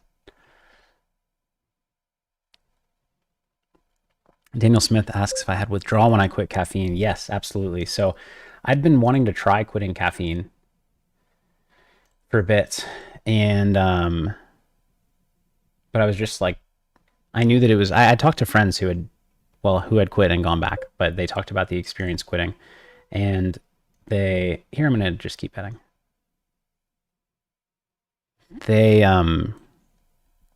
They said that it took like 3 weeks. They were basically exhausted for 3 weeks, and I'm busy, so I didn't want to be exhausted for 3 weeks. But what happened was I got a stomach bug after my son did, and so for like 3 days I was sick, had fever, chills, vomiting, all the fun stuff. Heads up. Let's see that range here. Do I see that range here? No, I'm gonna check. And so then like, and even after I recovered, caffeine didn't sound so hot. I'm gonna go with pot here because I'm just like, I'm gonna have the ace of diamonds a lot in my hand after 3-betting with like, I have a lot of ace. So let's rep it. We have none of the pairs on the board, so it's good to get called by 2 parent sets. as this game seems to be breaking. Anyways, so even after I recovered, I like my stomach was, I didn't want coffee. So it was like a week that went by before I was healthy again, and I didn't have coffee for a week. And I was like, you know what? Let's just take this opportunity and try to quit for good. And so I got that first week out of the way, nice and easy. And then I'm gonna go with half pot. Then the next 2 weeks were hard. Like I think that I didn't have a lot of the withdrawal, like headaches and stuff, because I think I had that during the first week when I was sick. But I was tired. I mean, I was tired for a while. I was pretty low energy. And it wasn't until weird spot because I have the club, but I also river the queen, which has a small chance of winning. I mean, I think this is probably supposed to be a bet. Yeah, I think it's supposed to be a bet. Maybe not. I don't know. It's just hard. When you open, like, heads up, it would not be a bet, but three-handed, opening from the button, it's just hard for me to have air. I don't know. Anyways, yeah, it was like probably 3 weeks since I quit before I was about the same energy level as beforehand, and then probably like 6 weeks after quitting that I felt energy levels were better than before quitting coffee. And the one thing I noticed, obviously, like, you don't get that jolt in the morning, but I do fine in the morning. It's not that bad. The biggest difference that I noticed for me was I never was exhausted. Like, you know how you have days where, like, or points in your day where you're just like, I am dead. This is painful. I'm dead tired. Tiny bets. I mean, I have pretty good calling cards. I'm going to call.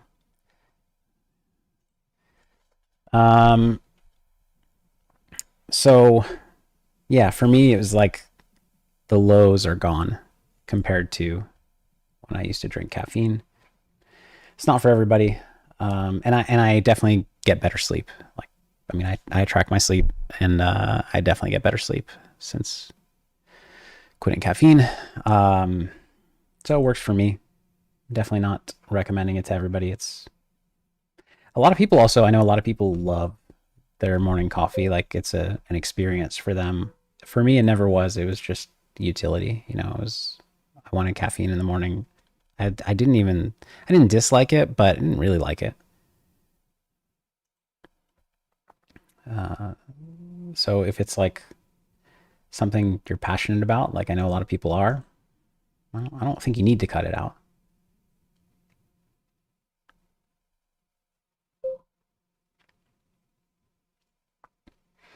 I'm going to just limp only in the small blind here. Seems like a lot of good players do that, right? I'd like to be a good player. I'll just c-bet small. And then here I'm check folding, jacks. Eric Romo, thank you for the kind words. Thanks for being here.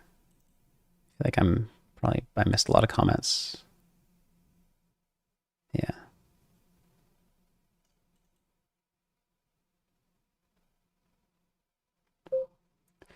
We got queens everywhere. So the PLO queens are just calling, but the no limit queens are raising. I think this actually number is fine. Get check too on ace 7-3, slightly surprising. I'm going to check this hand. Betting is very reasonable though. Maybe I even should bet this hand. Like having the outs with the 3, we're calling with queens here. We are behind pocket aces. That's quite unfortunate.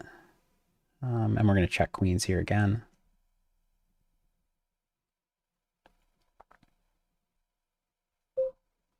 We're going to show down, probably lose with our queens. Okay, ace jack 9-4. Relatively standard from him.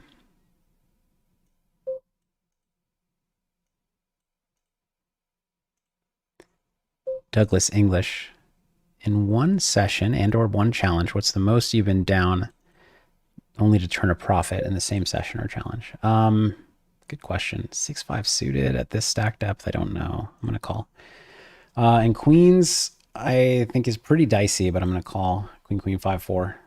And we get into a dicey spot right away on the flop because we're up against kings with spades or aces with spades, we're wrecked.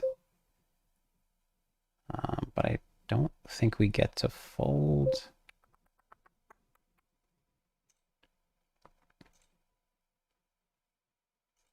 So sometimes he can have, you know, ace jack 10 9 and we're in great shape, so I don't think we get to fold, but this is not great. And the question is, do we get it in now or wait? I kind of feel like I'm crushed for some reason. I'm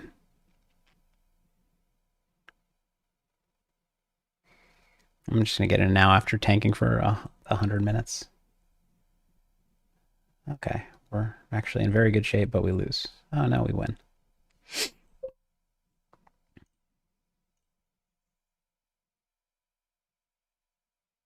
His play makes sense.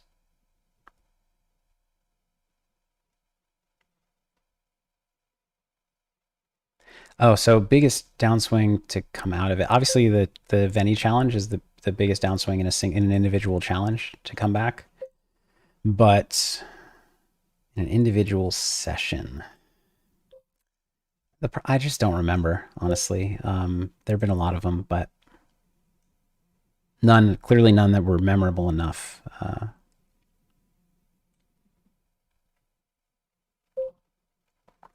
For me to remember. So I'm sorry, I don't know a great answer, but I do not recall. I think I heard an extra beep. Yeah, I did. Okay, we got heads up PLO action. How do we want to do this? I guess we'll do it this way. Anyone know who Christ is Lord is? I mean, I know who Jesus Christ is, but Christ is Lord. Do you know who he is?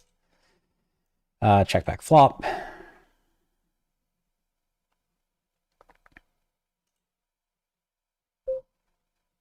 Call turn.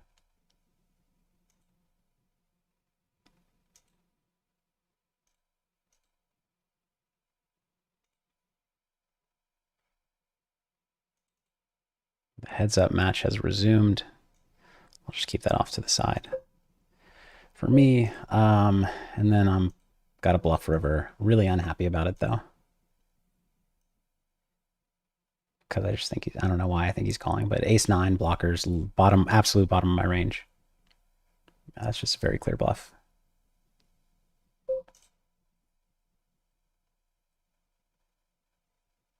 And pot is the sizing. I'm repping queen 9 and ace 9, or ace queen and ace 9.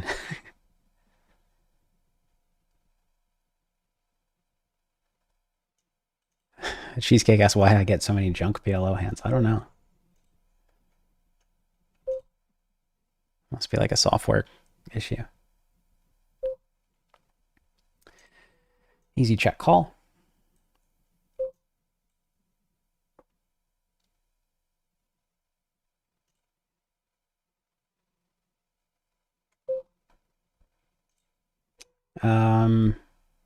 Don't know this guy, so I'm gonna go with check call. I think it's like, you know, I mean, he probably has a flush now. The a lot of pocket pairs might check flop, you know, like pocket sixes and stuff. Wow, he value owned me on the turn.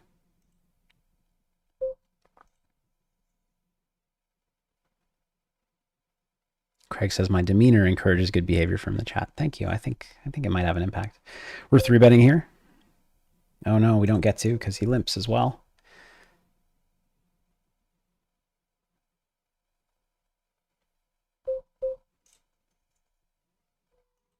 Oh, you guys think my flu was COVID? I guess it could have been. Was it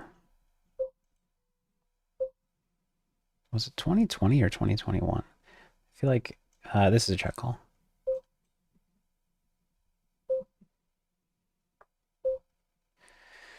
Queen deuce, I mean, we just show down, but we're not happy. I mean, I'm generally a happy person, but showdown and probably lose. He's got threes. His flop bet is okay. Fold this.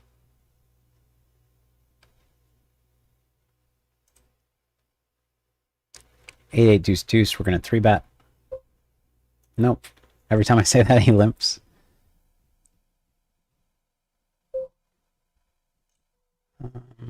Okay, so he's limp folded. Has he limp folded twice now?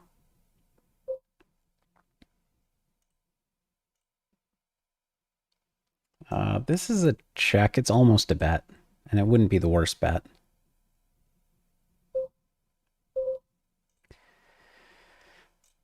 Turn gets a lot closer.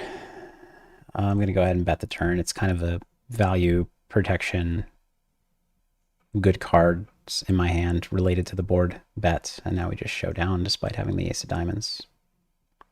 He did not 3-bet king, king, 10, 9. So, I mean, this is not, like, it's clearly not correct to not 3-bet that hand. And limp folding is not, I mean, it is a thing, actually. Limp folding is not totally unreasonable, but a lot of players don't do it. I'm going to mark him as a non-pro for now. Obviously, he might be a pro in a different format.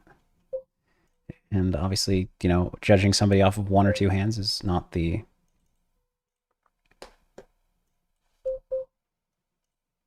not always the way to go, but you gotta, like, I think it's better to start with, you know, potential reads than to ignore all reads entirely. Apologies, as I'm falling behind with chat questions, as the heads up action is fast and furious.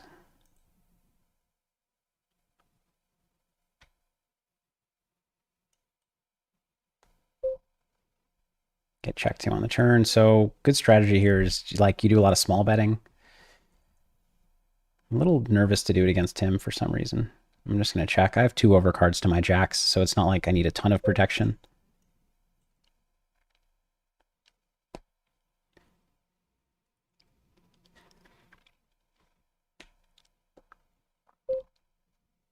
Tiny bet. I mean, I'm going to call and let's see what he has. Queen 8. Okay, so he's going for the protection-y flop raise. River bet makes a lot of sense.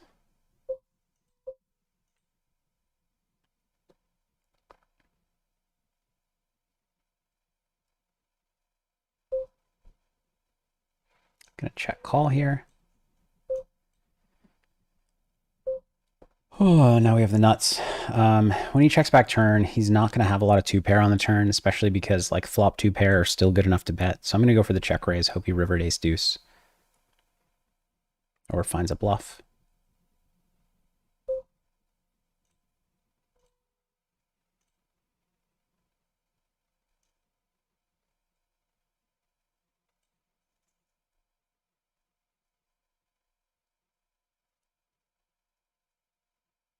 So the thought process there is based, I mean, obviously sometimes with the nuts you check raise river, but I think in this spot in particular, I like going for it more than most because, like, his value range on the flop is like queen 5 plus or whatever, stuff like that. And those are the hands I'm looking to get called by, but when he checks the turn, he doesn't have those so much anymore. So I need to hope that he rivered something, or I instead hope that he rivered something that can call me, and most of the hands that he rivers that can call me can bet themselves. This flop, you go either way. I'm going to check.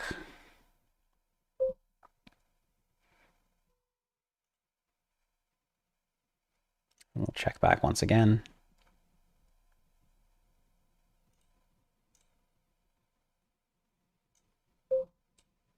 And we're going to call. Okay. Sevens. I have no clue. I guess am I going to rip them in? No, I'm just going to call. I don't know. I'm so bad at no limit tournaments.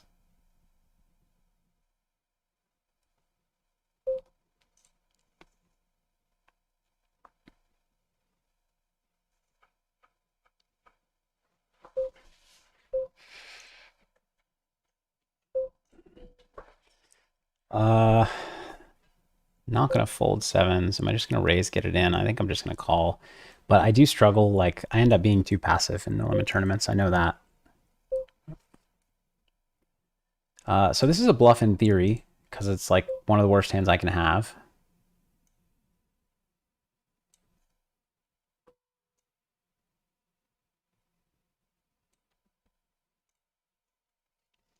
When I call king 8-3 rainbow, it's not like a lot of draws missed.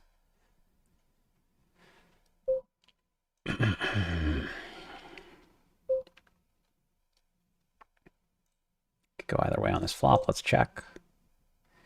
Here with sevens, I mean, I probably lose.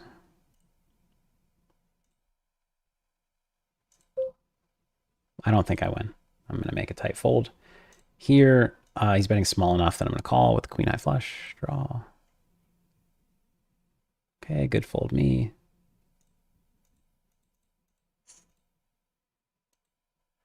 The other player had eights, so I lost to both of them. Small bet river, interesting. Not a very good raising hand or calling hand, obviously.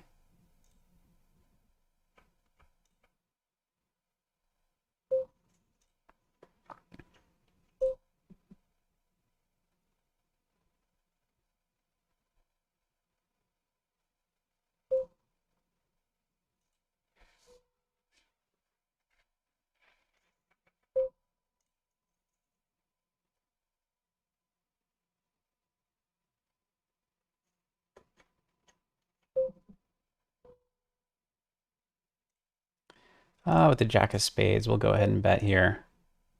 Queens. It's a weird, like, I'm actually just going to call again with queens. This time because, I mean, this time I'm hoping for action behind me. Check call here, standard. I'm trying to keep up the pace and heads up PLO.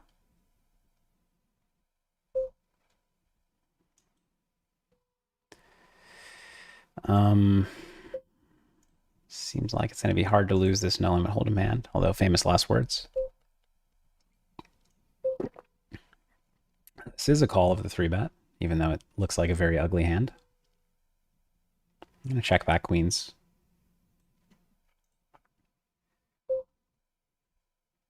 And this is a call of the 3rd pot bet.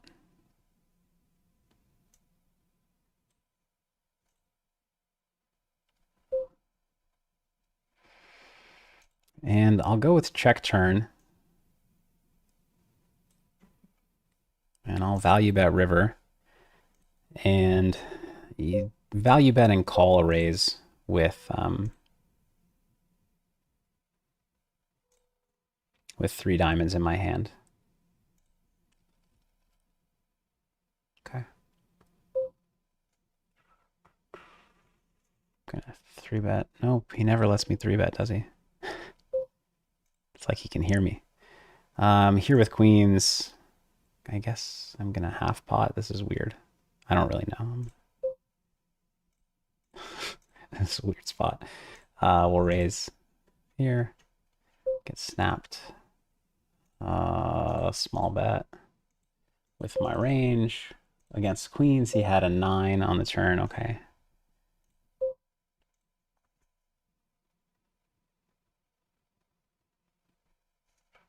Jim Ross says, does Run It Once have a clothing site filled? No, we had a store open, and this, like, we made a lot of custom clothes that are actually super nice. But not enough people cared, and so we basically we're losing money on the store, and it was kind of a hassle and distraction to keep open, so we shut it down.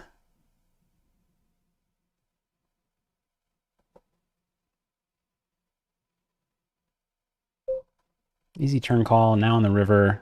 Not a great calling hand, I think. It's not a bad raising hand actually with the ace. I'm gonna make a tight fold. I just think he had it.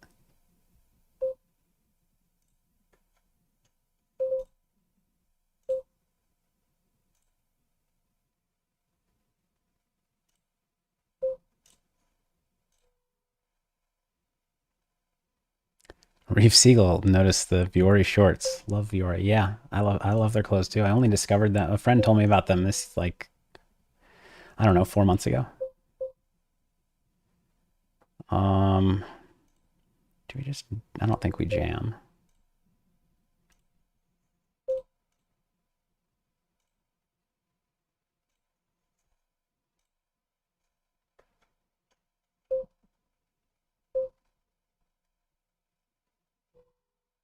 Weird. I guess we're folding.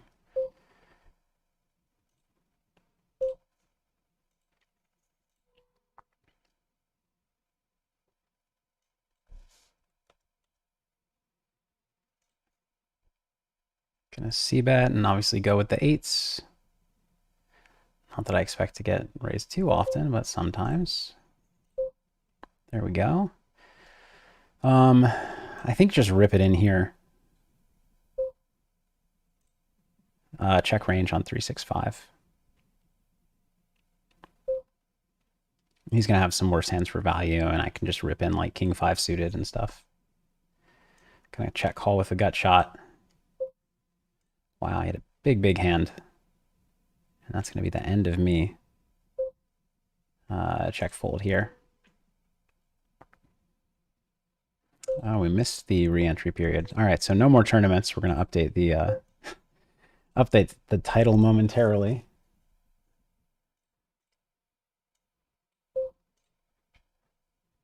I'm gonna raise anything decent. He's doing a lot of like, he hasn't limp re-raised, and he's doing a lot of limp calling and limp folding.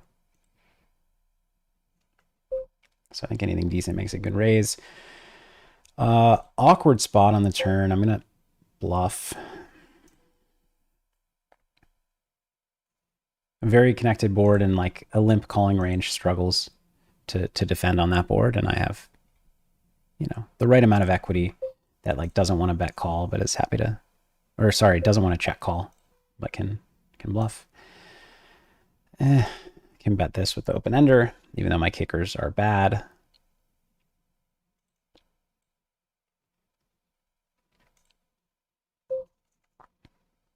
We'll 3-bet this, although this 3-bet's starting to get iffy because of how often he's limping. And this is actually a flop where I do a lot of potting or checking. I'm going to pot this hand. All right.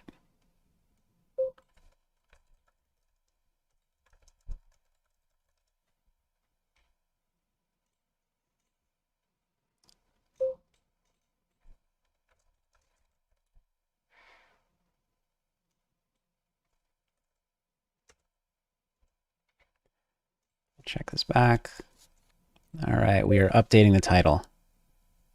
Oh, actually, that's going to spoil it for some of you. Sorry.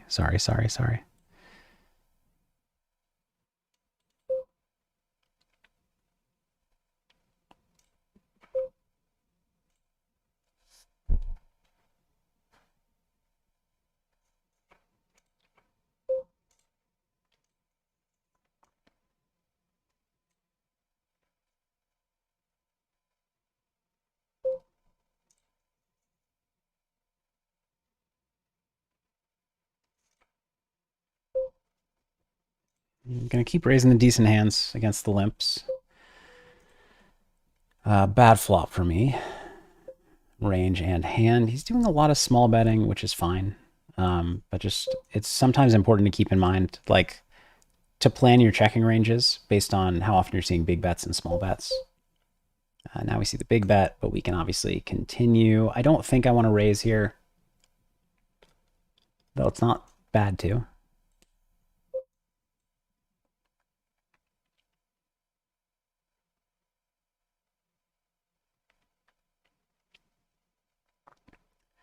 Big hand for him on the turn. Glad I didn't raise. He's got a dicey spot on the river. I understand his check for sure. I think his check is reasonable, but it's close. Deuces. Let's just fold. I mean, he's opening a tight range.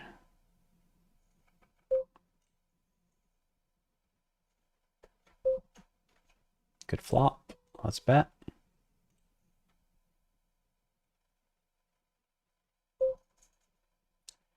Get check raised, easy call. Note that he did earlier check raise with a weak top pair, so the equivalent of like king jack here. Now he checks again. I guess we're going small bet again, or we thought about small bet last time. We didn't do it. This time we will small bet.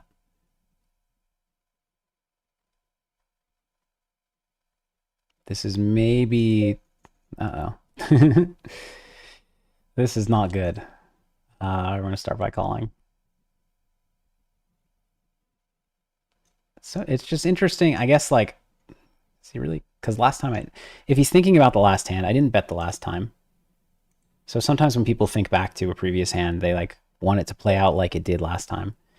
Man, I don't think he's. I have to hope that he's value betting the same hand or worse, and then potentially some random bluffs. I just am not ready to fold this without more reads against him. But that's what I usually see, I guess. Nice hand. I think maybe I could. What could I do differently? I mean, I can obviously fold river, but I'm not really supposed to. He just hasn't been very bluffy yet. He's been very straightforward so far. Here, this is kind of a weird spot and sizing. I mean, it's so cheap. I'm gonna pay it off and find out. But yeah, I do have to be a little more disciplined. We get the H&R. That's okay. Here with the Ace King 10-9, I'm going to 3-bet. I think this guy opens a little bit loose. And we're down to one table. Did I switch correctly? Yeah, I did. Okay.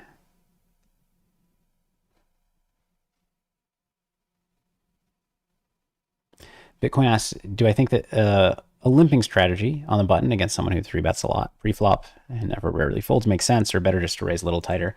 No, it definitely can make sense. This flop spot, by the way, I'm really unsure about. Definitely doing like limp sometimes, but not often. Like limp maybe a third of your range, or even up to half of your range, I guess. We get check called. We turn likely the best hand. It's a pretty interesting spot to go small in, but I think like we don't need much protection with Ace King 10-9. So just check back. Take it from there.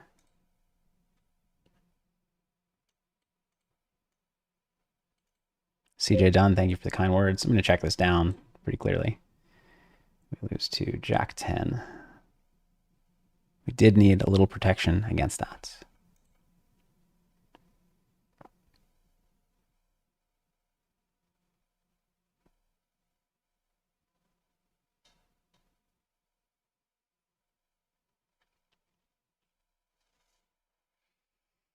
So if we can't find more action, I think 8-7-6-5 is just a fold.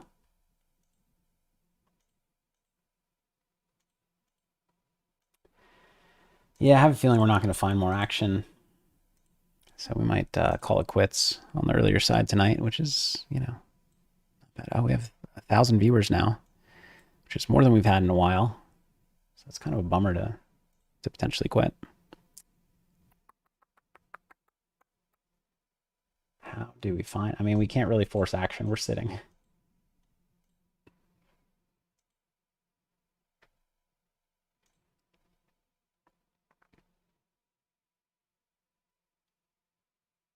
See how this one played out.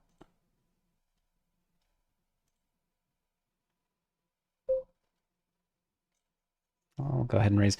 So I'm actually like kind of punting, but I think I'm supposed to have a small raise size when all of these short stacks are in the game, and I'm probably supposed to be tighter. So interestingly, okay. Oh, okay. So Cookie limp re-raised, and then they both flop 2 pair, so standard to get in.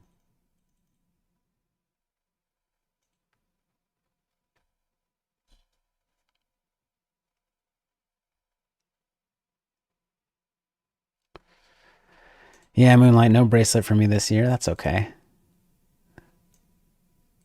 Zepha says, sorry for hidden running, but I had a 5K stop win and 20K stop loss. 5,100 too big for me. LOL. All good. I appreciate the action. It was fun.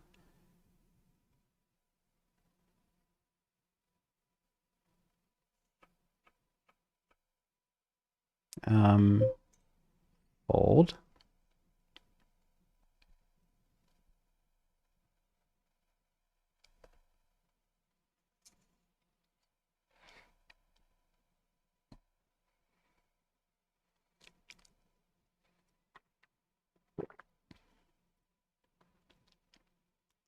Yeah.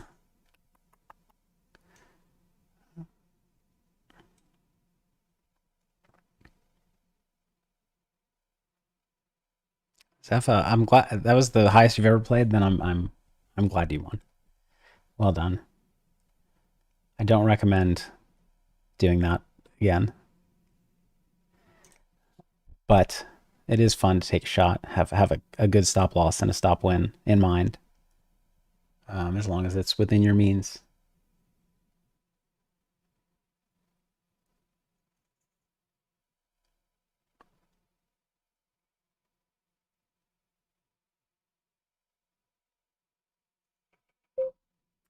Easy fold here under the gun. All right, I think I just don't really. I mean, like if I knew that I was gonna maybe get some action, I would stick around. But I think there's no hope. Um, it's late at night, 8:30, and I'm gonna wrap up. So thank you all for tuning in today. No good runs, no heaters at high stakes PLO. I guess I won in the 25-50 game, but yeah, not a lot of action. I really expected there to be a lot of PLO action for me to hop into. There's no limit action, right? No, none. I appreciate all the thoughtful questions and kind comments. And I don't know when the next time I'll be streaming is, but I look forward to seeing many of you again, whenever that is. Thanks for hanging out, and thanks for watching. Signing off. I will see you next time, whenever that is. If not for a stream, then another video here on my YouTube channel. So take care. Good luck. Have a good night or good morning, depending on where you are. And see you next time. Take care.